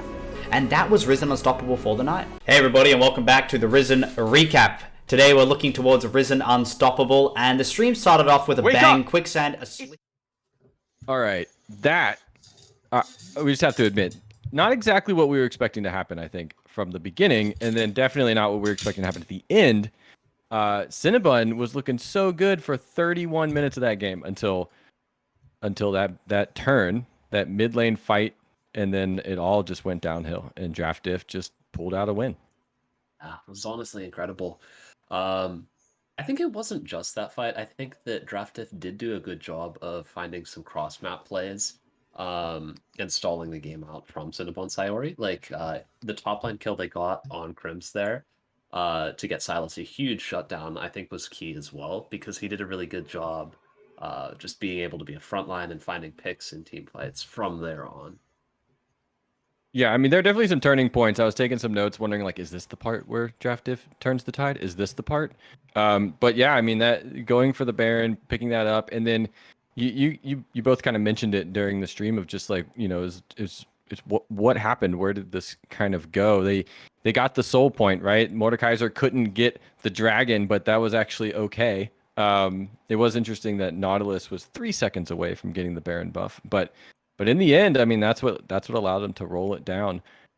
I was curious while we were watching this, what you were thinking. We kind of thought there was going to be a lot of bot lane influence, but the bot lane was almost even, and that's not even where the turrets were falling. It started in top lane, went to mid lane, but it wasn't until very late in the game that anything really happened in the bot lane. I mean, we did see a lot of fighting around bot lane. We saw that double kill early from Volibear there. We saw some really great engages from the side of Draft Diff to catch out that misfortune. I think there was a lot of aggression there. It's just, in the end, it wound up playing out relatively evenly, because I think that CinnabunSayori wound up putting a little more jungle pressure bot lane, especially early, which allowed them to get that early lead.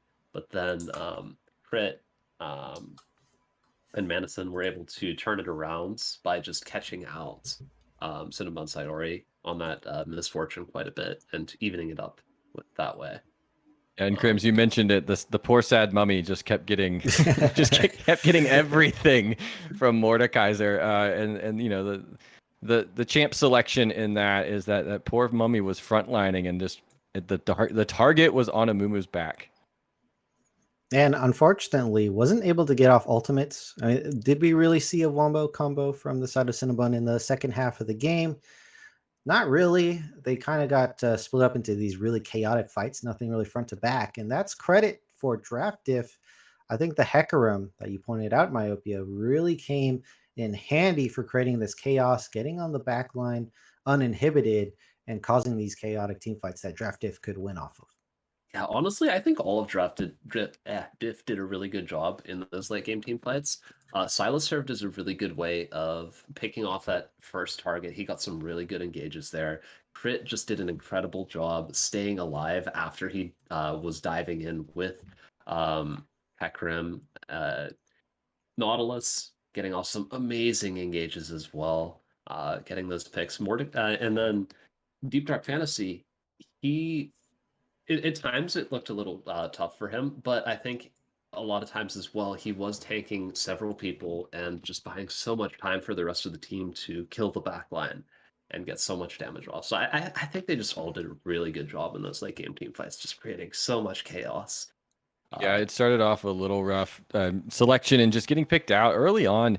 Cinnabon was just grouping really well, roaming really well. There was some Fiora roams down to the mid lane, and then Seraphine came. So they were working really well as a team, and it really just looked like Cinnabon was just controlling the entire game until Draft Diff came online, and once it was time for them, they took some fights, they took some chances, and ultimately came out. But yeah, that Kaisa was definitely pumping off into the back lane, and Nautilus was just doing a ton of work. But it was really interesting to see Mordekaiser's survivability even early, and then in the late, just ulting someone out and changing things up a little bit. You know, focusing on a Mumu, but taking a Mumu out means nobody cares about a Mumu anymore. So the question is, are they going to get Mordekaiser back? There's only one ban penalty this time around for Cinnabon.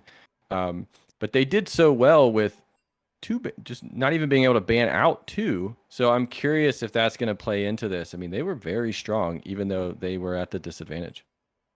I think it's interesting to see what they will ban because I think there were a lot of standout picks from Draft Diff. I think the Hecarim is one that you could look at because I think it enables that sort of dive comp that they were going for. Nautilus as well, I think, did really well in the hands of Menacent, but like he plays a lot of those sort of engage supports there. So like, is it worth banning? Does he just pull out Leona and do the exact same thing? I don't know. We'll have to see. Kaisa as well, huge strong point. I think the Silas specifically they probably won't ban because it was pretty abusable early. But he did have a lot of impact in those late game team fights, so there is that as well. So I think there are a lot of options that they can change up. In a lot of ways they could go with that. So Grims, what are you thinking? Well, I'm thinking that we should probably hop into game number Oh, 2 because that was an exciting game number 1. Indeed, draft has begun. So I'm going to kick it back over to you. You guys take us away. all right. Yeah, okay. So we have draft here. Just kind of give you guys a couple seconds to catch up to us on our screen. But I can tell you right now, Zillion being banned away yet again. And I got to ask Myopia, because just of how game 1 happened, do you think Cinnabon should actually change strategy? Because it kind of looked like they had the winning strategy and just kind of fumbled at the end a little bit. I think we could definitely see some bands to try and throw a wrench. Maybe in that, Hecarim? like, yeah, throw a wrench in that really clean team comp that Draft Diff got off the first game. Like they had a very clear goal in mind, and I think their whole team just worked really well toward that goal. On the side of Draft Diff, I would like to see potentially Seraphine and Misfortune bans. I think both of those picks were really strong. Maybe less so than Misfortune. I think the Seraphine was just a strong point for CinnabunSayori throughout the entire game. But the Misfortune as well was it's just so easy to build a combo team comp around that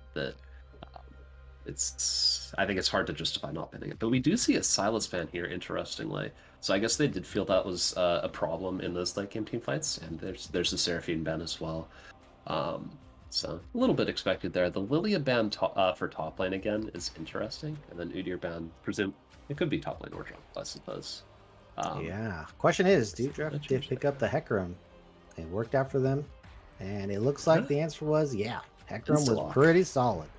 So the early game didn't go his way. So what are some ideas about making it better this time around? So I would potentially. It's a little bit difficult because I think the early game got thrown off a lot by that Volibear double kill bot lane. So I think in order to see that not happen again, I would like to see bot like maybe ward a little more, play a little more safely, and arounds that potential for a gank there. Because I think that just threw a wrench in their entire early game plan. But this game we did not see the early Caitlyn ban from Draft Diff, so we'll see that picked up immediately. From CinnabunSayori here. Yeah, and now we have a question of what they're going to pair this Caitlyn with. her value comes in stomping the lane, so you have to imagine that they want to make sure that's going to happen. I think they go for a jungle pick here, though. Counter the Hecarim now, and then try to get the counter support on R3. We'll see if that's what they go for here. Nope, they say we want support now. As now, do you view this as a bit of a mistake? Because now Draft Diff can kind of pick a counter to their bot lane here.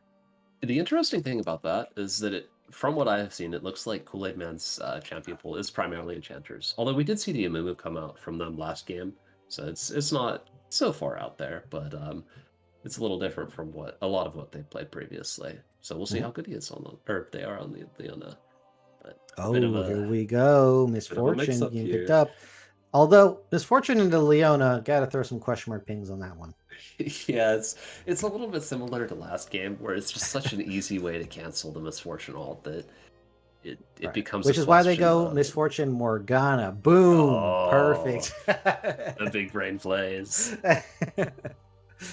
That would be very funny to see.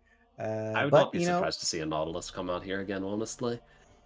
Oh, they're gonna go for more of a wombo on the Rel. You're able to lock down multiple opponents. Can you break down this bot lane for us? This is not something. This is more of a modern pick these days because of the new Misfortune changes. It is interesting. I think that Caitlyn Leona should have a pretty strong advantage early game. I mean, you got Caitlyn; she outranges pretty heavily. Rel Leona, I mean, it is Rel. You never see her, so I'm not. I'm not the most well versed in Rel, but from what I understand, she is maybe not the strongest early game. I think Leona will beat her, but I also know that she is better into engaged supports than she is into things that can poke her out very easily, like enchanters. But they also have the Caitlyn to do that, so I would favor Caitlyn Leona pretty heavily there. Yeah. Well, if we look at the 3 members here, it looks like Draft Diff going for another team fight comp. That with a diving Hecarim yet again. So we have 2 members to dive in, Rel, Hecarim, and Misfortune to layer on that damage. On the opposite side, though, Cinnabun going for a pick comp with a team fighting Vladimir. Yeah, Vladimir's interesting. I'm guessing that's going to be mid, but you never know because Body did have some very interesting picks top lane, and we didn't expect to see the Fiora coming out last game, so it could also be top lane. I think it makes a lot of sense in the Misfortune. She does not have great ways to escape from the flash engage on her. And then Trundle here, I think that makes a lot of sense too. Brel and Hecarim are both good targets to ult, and you'll be able to duel Hecarim very well early, I believe.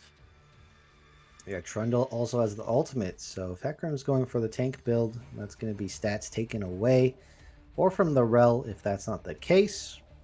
Draft Diff do have an option to counter here. What would be your best mid lane pick right now? Well, into Vladimir, classic counters are things like Kassadin and Malzahar. Malzahar, I mean, it's all right here. I mean, it's always good into Vladimir, of course. I don't think there's like a clear other target for all, because you're not really going to get in range of Caitlyn. Trundle is just a tank, so it doesn't fit amazingly with the team comp either. Something like an Orianna wouldn't be bad, I think. It pairs very well with the Kale? That'd be interesting. Kale's pretty good into Vladimir. I like that matchup personally, but we will see the Yone coming out, which is interesting. I think Vlad should have the early advantage in that matchup to a certain extent, just because he is able to poke Yone out a little bit at least. Yone's CC is very choreographed, so Vlad should be able to pull that ult and that empowered Q very easily. So I would flavor Vlad a little bit there, but I think it is actually going to be a Vlad top. And the thing about that matchup is that Vlad can build Zhonya's Hourglass and just go immune through almost half, over half of Mordekaiser's ult there. He can go immune for 4 seconds, I believe, with Pool plus Zhonya's. So it's a pretty good matchup for Vladimir. He has the range to not get poked out by those Mordekaiser Qs, and he can very easily pull the pool by Mordekaiser. But it's going to be a Yone into Victor matchup, presumably. I mean, I guess it could also be Victor top, which, I mean, would make some sense if you take phase rush. Maybe it's hard for Mordekaiser to kill you. But I would be. Yeah. Yeah, I would expect to see the Vladimir top here. All right. Well, I am gonna signal to my casting crew here. We're gonna try to kick it back to the desk, engage our host in this conversation. But while that's happening, we got two team comps here. There's gonna be a dive comp from the side of Draft Diff versus this team fight and pick comp. I think we're gonna have to open up with Captain Panda here. Who do you think's gonna take it? It's interesting because if that Vlad's going top, it's going into Deep Dark Fantasy, who by all stats is a Vlad main. So that could be a little interesting for Cinnabon in there. I mean, that Vlad Deep Dark Fantasy is going to know what those moves and what all those abilities are, the countdowns and all that stuff. So I think that's going to be pretty interesting to see what happens if Vlad does indeed go top. It's they got the they got the Mordekaiser back, they got the Hecarim back, but I don't know. Cinnabon looks like they really like the Caitlyn, so I think if Cinnabon can kind of capture the lightning of last game early and capitalize on that and try and shove this bot lane and try and do some work down there, I think maybe they could run this one early and keep draft diff away from the late game that they did so well. Keep them on their toes. Hopefully draft diff is still a little shaky after that first game, kind of eking it out at the end there. Yeah, I think just based off what drafted in game number 1, this is kind of their style of comp. So looks like they're pretty comfortable with it. They're going for it again. I think that interesting picks on the side of Cinnabon. I think Draft Diff might have it for me. So this might be a 2-0 series from my point of view. And myopia, what do you think about this game right here? Well, I think that I favored Draft Diff's draft pretty heavily last game as well, I would say. But it wound up being a really close game that Draft Diff barely won. So I think if we see some good play from CinnabunSayori, I do like Draft Diff's comp again. But if we see that good play, maybe Vladimir getting really far ahead, for example, they could pull ahead and win this game very easily, I think. So I'm looking forward to it.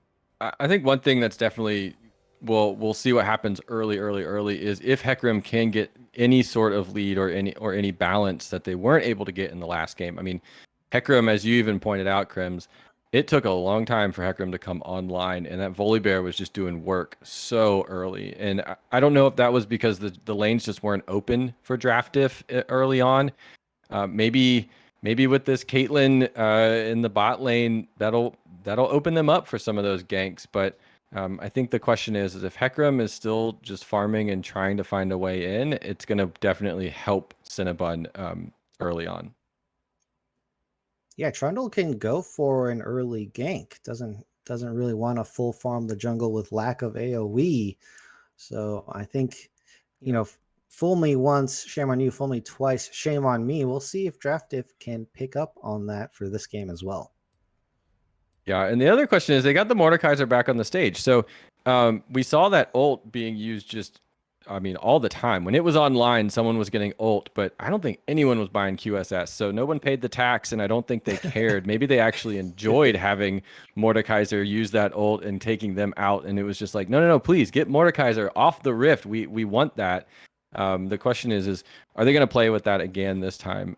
If Amumu is a tanky little support, Leona's a tanky, much bigger support. So maybe we'll see some of that QSS out to try and stop that. But I don't know. I mean, I really think that I like seeing Cinnabon take what they did in the last one and capitalize on it and just not get mixed up in that a few just choice decisions. I mean, really that MF ulting early in the mid lane to kind of, I guess, push away draft diff on the turret. That just really opened them up to collapse on that. And so I think it's just a couple choice decisions, and I think Cinnabon can run away with this one again. I mean, they were up so many kills. I mean, at one point in that match last time, and then it just really started to tumble. So I'd like to see them, change a few things and make it happen. Yeah, and I'd like to see draft diff maybe change around the early game a bit, potentially get some more of an early lead. Especially, I'd like to see them do a little bit better mid lane. I think that TSM Burger King was doing. He was getting bullied quite a bit at mid lane. Yeah. So if he can fall a little less behind early here on the Yone, I think he can have some huge impact here. Yeah, and, in that and melee also, matchup once again. well, I just to kind of before we go to break, I just think that being on Yone is going to be a little bit better for them versus being on that Silas. So we'll see how it goes. But we're going to take a real quick break, and we'll be right back. Back to the Risen recap. Today we're looking towards Risen Unstoppable, and the stream started off with a Wake bang. up! Quicksand asleep. It's the first game of Unstoppable Risen pre-made. Come on, get up. Come But on, I come gotta on. say, he was Go. smooth once he rolled into it. And our first series was Big Bongo Boys playing up against Clarity Black. For the first 20 minutes of the game, it was a bit of fighting in the top lane, but not much happened besides that. Oh, but the engage coming out from Sejuani, but it's trading back, and Maokai actually regenerated a lot more health than I would expected there. For Boxer Squirrel, just really those kind of impacts making a huge difference in the gold. Yeah, and I don't know whether I want to call them Triple B, BBB, or Big Bongo Boys, because they're not all same solos. Then there was a mega turnaround fight for the Big Bongo Boys after they made a big dragon attempt, but then they got challenged again for the dragon attempt, which Big Bongo Boys won the fight towards. On this side, and there's a 350 on the other side, but I can't punch to it, and I can't cut to it. But Boxer Squirrel in the midst of it all, unable to get too much out, but finds the Q before he's last. Dies, and Chicken Fried Rice to escape with good depth, does not unfortunately have the W enough up to heal him, and they call comes back in the circuit, flip finds one, can she find two? No, she gets shut down, and the exchange of lives is so insane. Can Maokai find the damage retrieval back? And he does, but unfortunately, it is the ace on the side of CLB that allows them to get this dragon. Much later in the game, Big Bongo Boys chased Akali down in the bot lane, meaning that Clarity Black had so much freedom to take that first Baron, and from that Baron, they spiraled away from a teamfight and took the victory. The higher ranked Clarity Black, and honestly, still find performing Akali. extremely well. Oh, and she can't get out, simply tries to ulti over the wall, but that's crucial. 4 members sent down. This is the freest Baron I've seen, and it's incredibly hard to siege anything. As we're talking about that, the dragon does in fact spawn. This will be a very important fight. Dragon Soul on the line. Let's see. This is so easy, and the onslaught of shadows into all of the members. We talk about Wombo on one side, we talk about Wombo on the other side, but the whole time is not correctly pinned on enough members to make it worth it and to make it so they can make this comeback. And unfortunately, at the end, CLB take the lead, and they look to take the game. And then as we rolled into game 2, Maokai was picked again. Welcome to the League of Legends Champion Spotlight, featuring Maokai, the Twisted Treant. Maokai is a support tank hybrid. That's why he's the GOAT! The GOAT! Bold move. Overall, Normally Darius is only reserved for those counter picks, and it looks like they're just going to respond with Maokai. All right, we have game 2 for you guys here on the Rift. Draft Diff on blue side yet again, going for some cheeky plays onto Tati here. Just glad not to be giving up an early kill. Does get spot out, so that's pinged out. And before I let Myopia go in on what's happening, Cinnabon is on team red side here. Invade happening bot side, and Myopia, you have we the saw mic. a bit of an opposite early invade this time. Might just be vision here with the invade from CinnabunSayori. But they could stay a little bit here. Yeah, they're staying around. They have the wards, so they have the vision. Yeah, it's going to be 3v2 if they do find a fight here. But if they don't get an insta kill, if they don't get an insta kill, they're gonna have to be worried because mid lane will probably roam down. Rel, this is gonna give away the starts. All depends as on well. Crit's pathing here. Crit! No, walks right in the stun and the damage coming right off of that as well. Dark Harvest is going to be popped from the Caitlyn as well. So gets a stack, gets a kill at the cost of flash. Crit, no sums. And again, Crit is in a bad start in game number 2. This is pretty brutal. That's not what you want to see. That was a really good cheese. You never expect them to be there, which is why it worked out so well. We are going to see Int for Mark actually vertically jungling here, taking away some of Yoke's top side. I do want to say, though, Madison did not go through that bush, so technically was not cleared. So, a bit of a mistake from the side of Crit. Was not cleared and walked into a bush of doom. Yeah, that's just why you always take the safe pathing in that situation. Like, you don't gain anything, right? Yeah, it were to cost you like maybe 2 or 3 seconds, or and then at best it saves you from a death like that. So it's pretty much always just worth it to do that at that point. Um, so a few interesting things here. Split Toddy map, as actually you're took saying. Flash Ghost here in the top lane, which means he will not have the teleport to get back to lane if he ever gets forced out or anything. He will also not be able to make teleport flanks late game, which is probably the bigger thing. But a bit of an engage. He's going to have the ghost speed up for the team fights, but yeah, that is a big trade. Bot lane getting a bit frozen, but the second most important thing happening right now is this is a split map, as it looks like Cinnabon have control of the bot side, gave up control of the top side. Who do you think takes the advantage in this position? I would definitely put my money on Yoked, just because he's able to play around that bot lane where Crit has already burned both of his summoners. I think there's a lot of potential for maybe a dive here, for example. Level 3 is going to be a bit sketchy to go for the dive now. Yeah, they are pretty high health for the dive right now as well. So if they are able to recover from this, I think that... Oh, Crit's not level 3? That was a potential. He missed out on some XP from the first wave, I believe, because he died there. Yeah, interestingly, Yoked is actually going to try to clear topside. I think that it was pretty obvious that Hecarim was in your side of the jungle, and now they flip the control back. And Int might be looking for a kill bot side. Does take the crab first, and we'll see the pathing later as Yoked is backing. Not really taking advantage of the split map just yet. Yeah, I think Infomark actually came out ahead there. Oh, here we go. They get the engage, have the stun as well. Remember, Cinnabon does not have flash, is going to use the net to get back. Is not going to be enough. Hecarim picks up the kill. I think that is just a big misplay from the side of Cinnabon. They just understand the map split scenario at all here.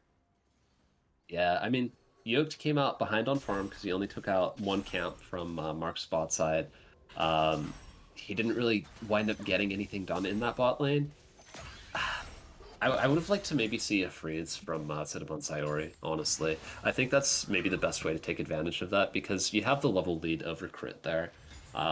You have your jungler on your side, so if you can lure them into a vulnerable position, then you can potentially turn that into a kill. But if you're just pushing it into their tower when you can't dive them, you're sort of just, again, not pushing your lead enough, which we saw last game a little bit.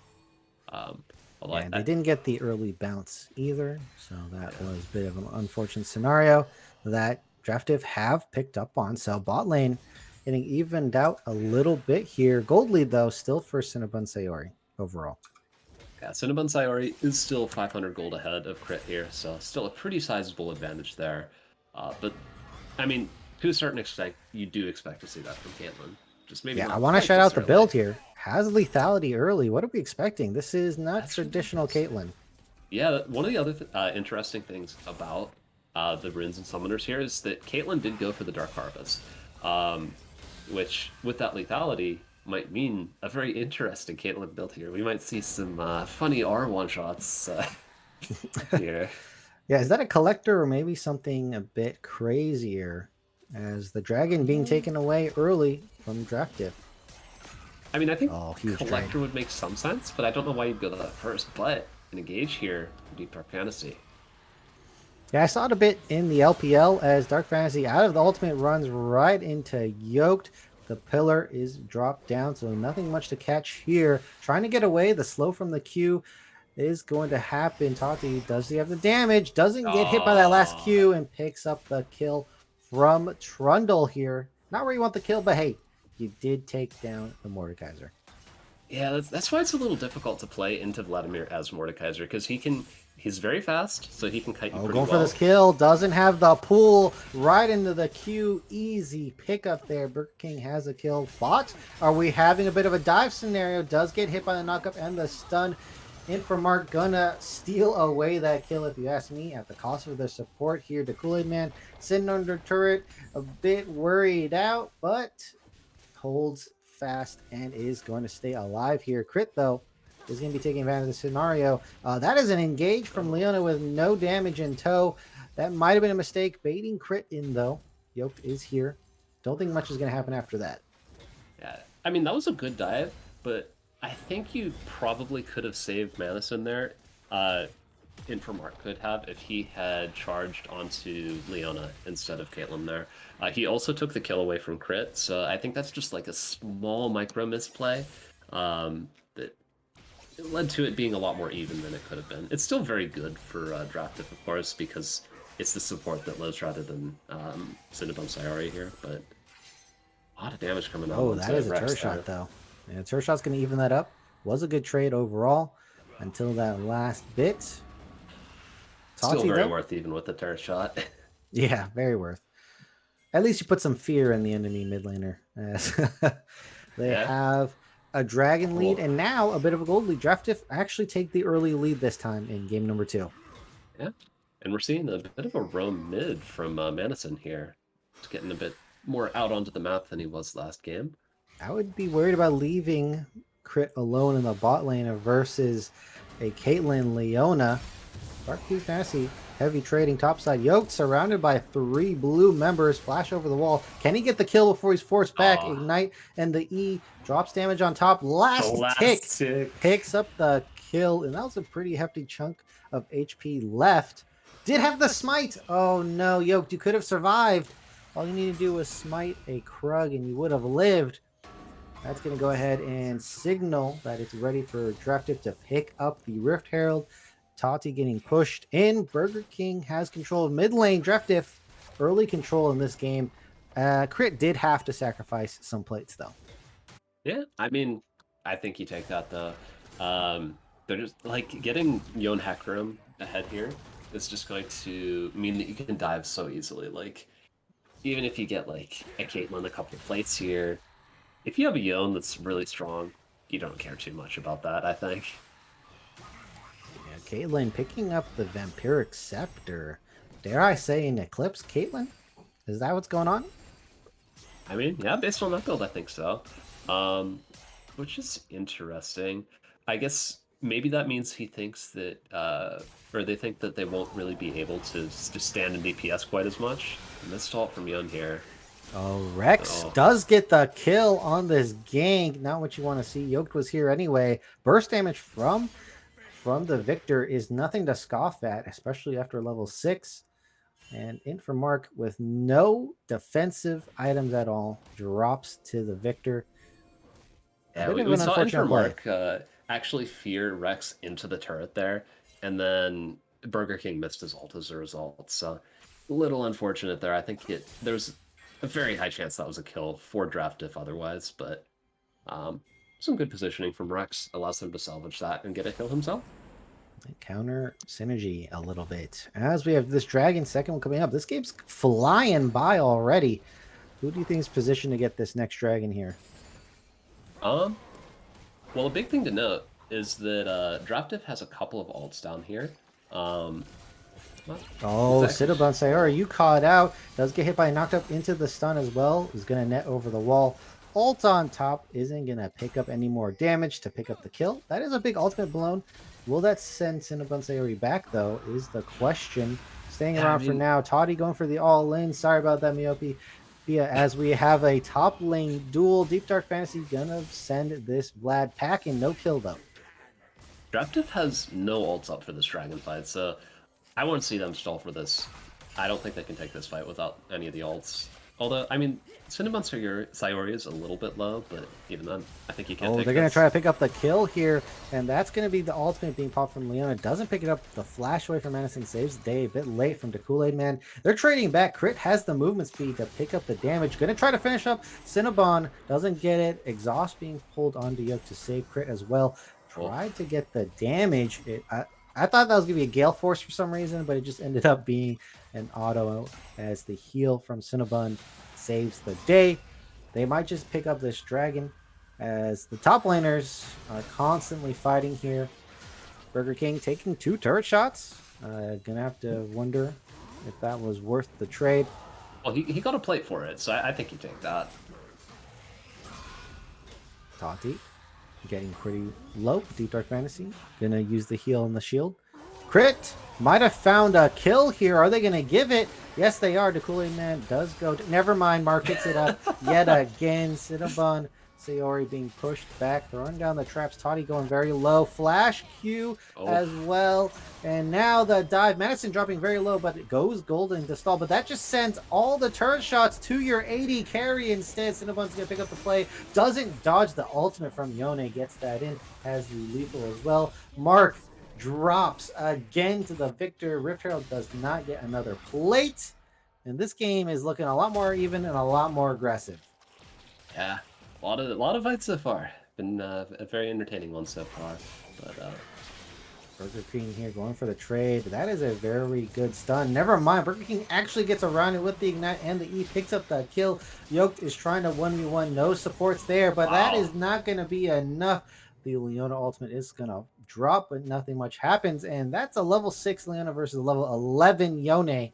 That is a huge disparity in EXP. King is a raid boss at this point. He's 5-0. He's turning this lane into the exact opposite of what it was last game. Looks like he's a lot better on this pick here. Crit's going to be looking to pick up a kill. Finally! Never mind. The ultimate goes wide.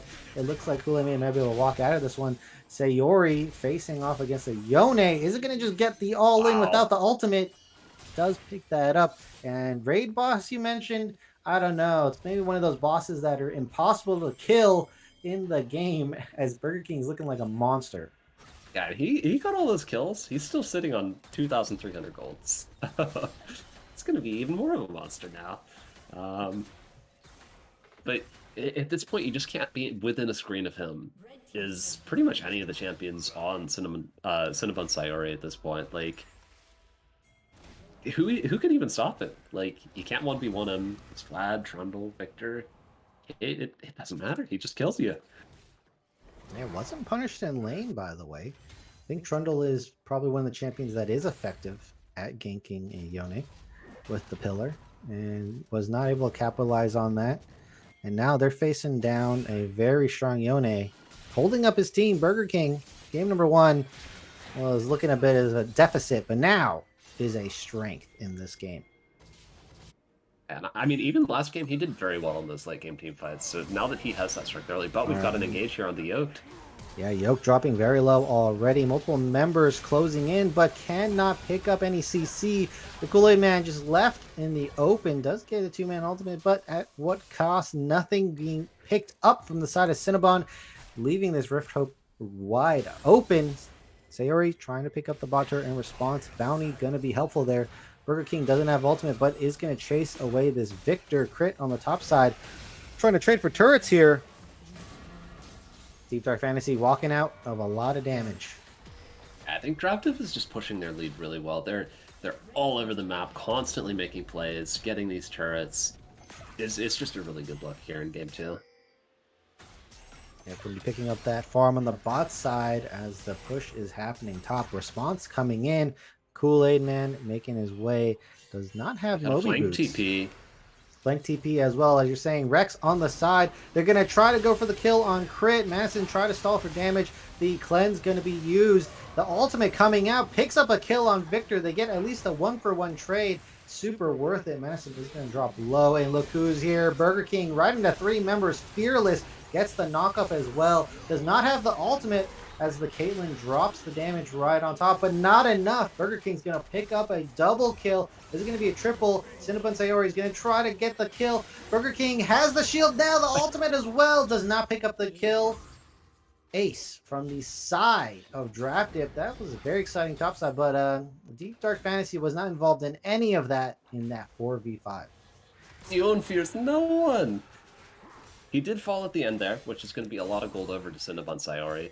So he's got a pretty significant lead over Crit at this point in the game, but that Yon, man, he's so huge. Yeah, the shield from the shield bow was absolutely necessary to survive that fight into CinnabunSayori. By the way, did go Eclipse and the Collector, so the answer was actually both. As Deep Dark Fantasy pushes in a little too far. Rex being slowed by this misfortune is forced to use the ultimate to save his life. Crit gonna drop a little close to half as they're trying to making a defense on this mid tier 1. Dragons up, and it looks like Draft Diff are the ones who are gonna take it. We got a lot of ults down here from CinnabunSayori's side, so I think they probably have to get this, honestly. You got the Herald coming down as well. It's They're going to make an effort, though. Multiple members in the jungle. They are being zoned out. This is not a good position to fight from. Mid lane also being pushed in.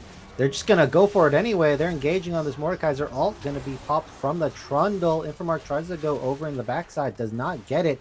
Sayori finishes him off. Deep Dark Fantasy does pick up the 1v1 against Leona. Rift Herald just charging down mid lane with Burger King. They're saying, we'd rather take this dragon and let you get this early inhib. I mean, it is pre 20 minutes.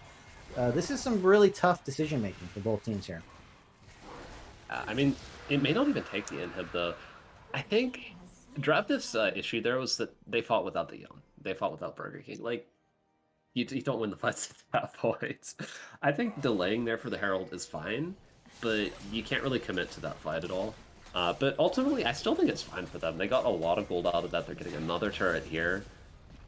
They're pushing their lead further and further ahead, even if they don't get the dragon.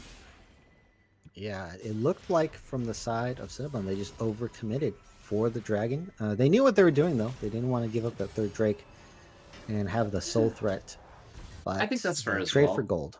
Like, you take a fight like that when you're behind, when you can get a couple of kills on a dragon. Like, it's not an amazing trade, but it's still gold in your pockets.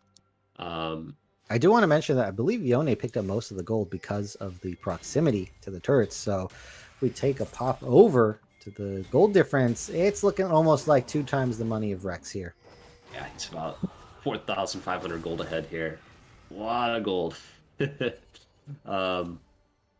one big threat on the side of CinnabunSayori right now is their namesake, CinnabunSayori. They've got around 9,500 gold here, which is about 1,700 behind Burger King here. So there is the potential for that Caitlyn to carry here, but it's not. It is an interesting build. We'll have to see if he can do it with that. It's not a team fight build. It's really for the picks here. So they're going to be really relying on the Caitlyn range. Here we go. Leona cleanse immediately. Get the Captain Jack right really there. The ultimate, though, from Vlad going to land, as well as the ultimate from Caitlyn. That is a kill shot combo. Baron going to be up in 15. I wonder if they go for the trade. Looks like they're going to go for it. Rex is going to try to stall on the bot side. Burger King trying to put a threat in that. They do get the kill, so now I think this might ruin the Baron. They're going to be trading a lot if they go for it. Looks like they're dedicated to getting this Baron trade instead.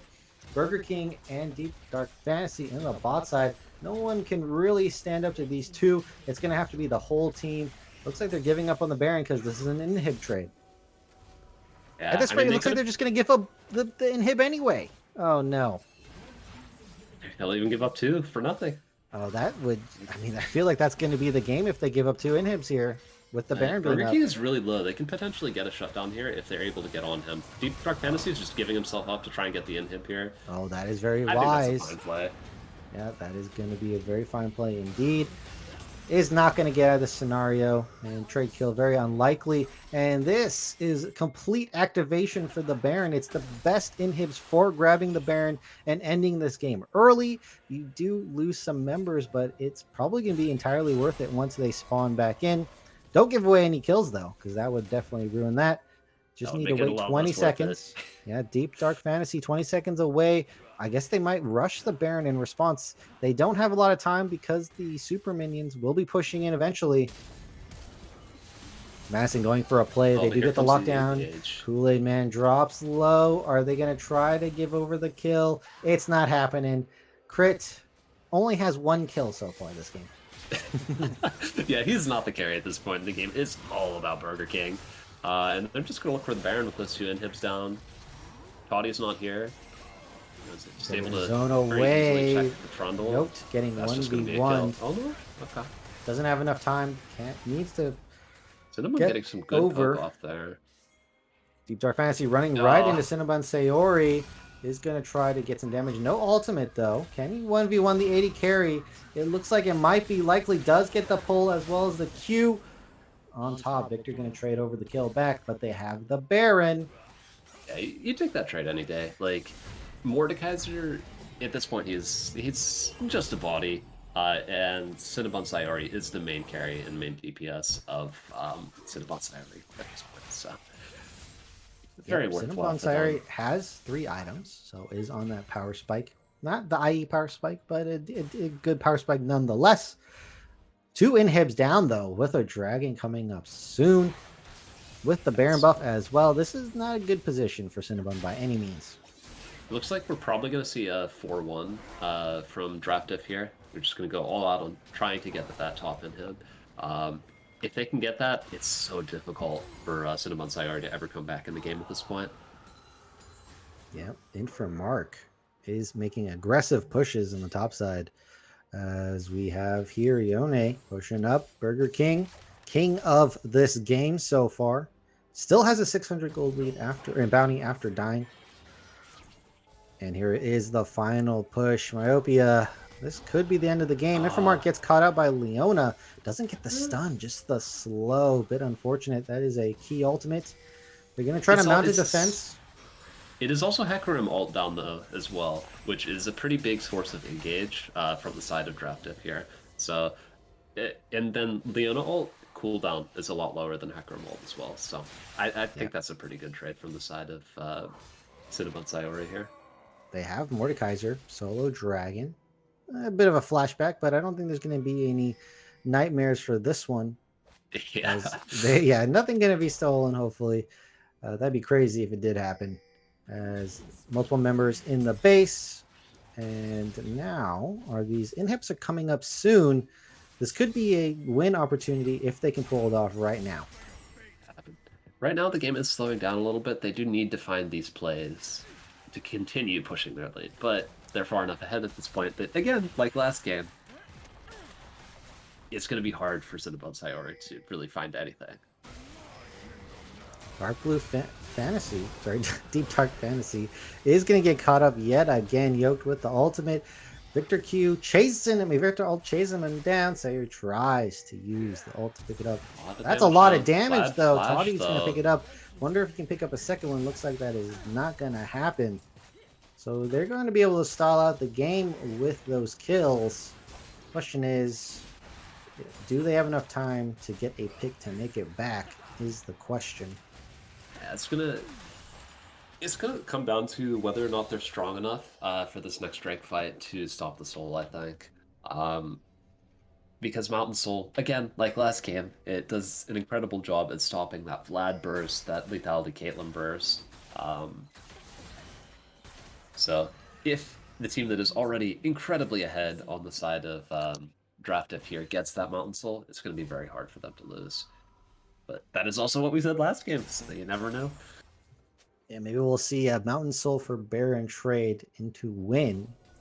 Imagine if that does happen. That would be insane. Burger King, though, trying to make sure that doesn't happen. Ult's right onto Yoked. Burns a flash for an ult. Definitely worth it. As, trade you take? Yeah, inhibs are coming up, though. So we'll see if they go for the fight with the ultimate down. That is, that is a trap wall, but there is a bit of a gap. But no, we're seeing a 1-3 run from the side of Draft Diff here, which I think is good. They need to dedicate so much to ever stop Burger King that the rest of the map should either be pretty free or he will have free reign. But we could see him get picked off here because they are focusing him pretty heavily.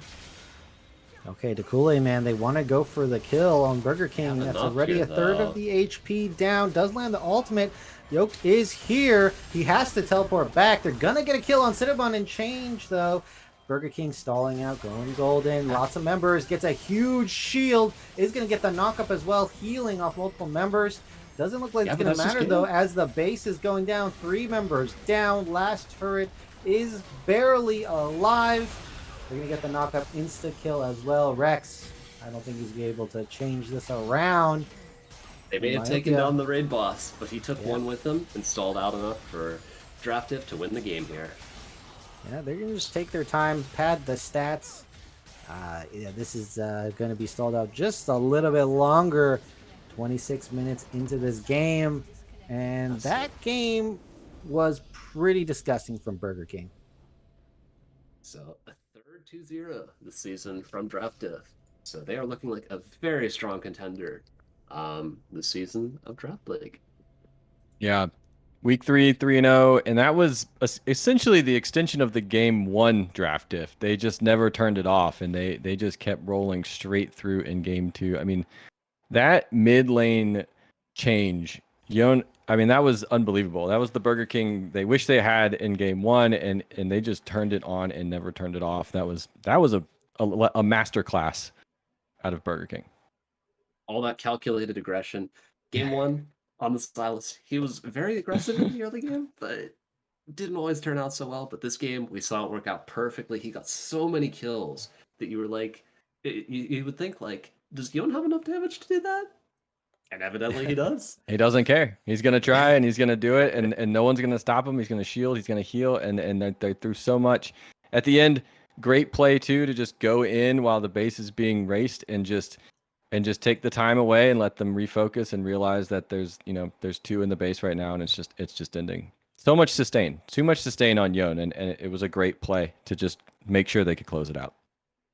Yeah, and we almost had a repeat of game number 1, Crit falling behind in the early phases yet again. But this time, it looks like his team was able to cover for that in dramatic fashion because the game, the score looks close, but it really wasn't. Yeah, they did a really good job early on. Lots of fights early on too. Super aggressive from both teams. Definitely not the one-sided look that we saw in game 1. And I think that definitely played to Draft Diff's favor. They didn't get behind. They stayed up and then they took it. And I mean, at one point, it was 5-0, very, very early on. And at that point, you were already calling him the raid boss. It was like, okay, they keep throwing, and Yona's like, that's fine. That's great. More kills for me. More kills for me. Yeah, they thrive in the chaos, and chaos is what they created this game on the side, at least for the side of CinnabunSayori.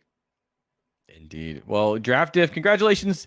3-0, a great way to start the season. It hit the mid-split. Cinnabon, unfortunately, taking a second loss, but there's still another 3 games to go, so the top spots are still available. I think that's going to run it out for us over here on the second stream. Super appreciative of everybody who's out there watching. Of course, Myopia, Crims, thanks for being here. And Winter Rex, our producer, the man behind the curtain. Thank you as well. It's been fun, great games, and a lot of action going on. But we'll see you next week.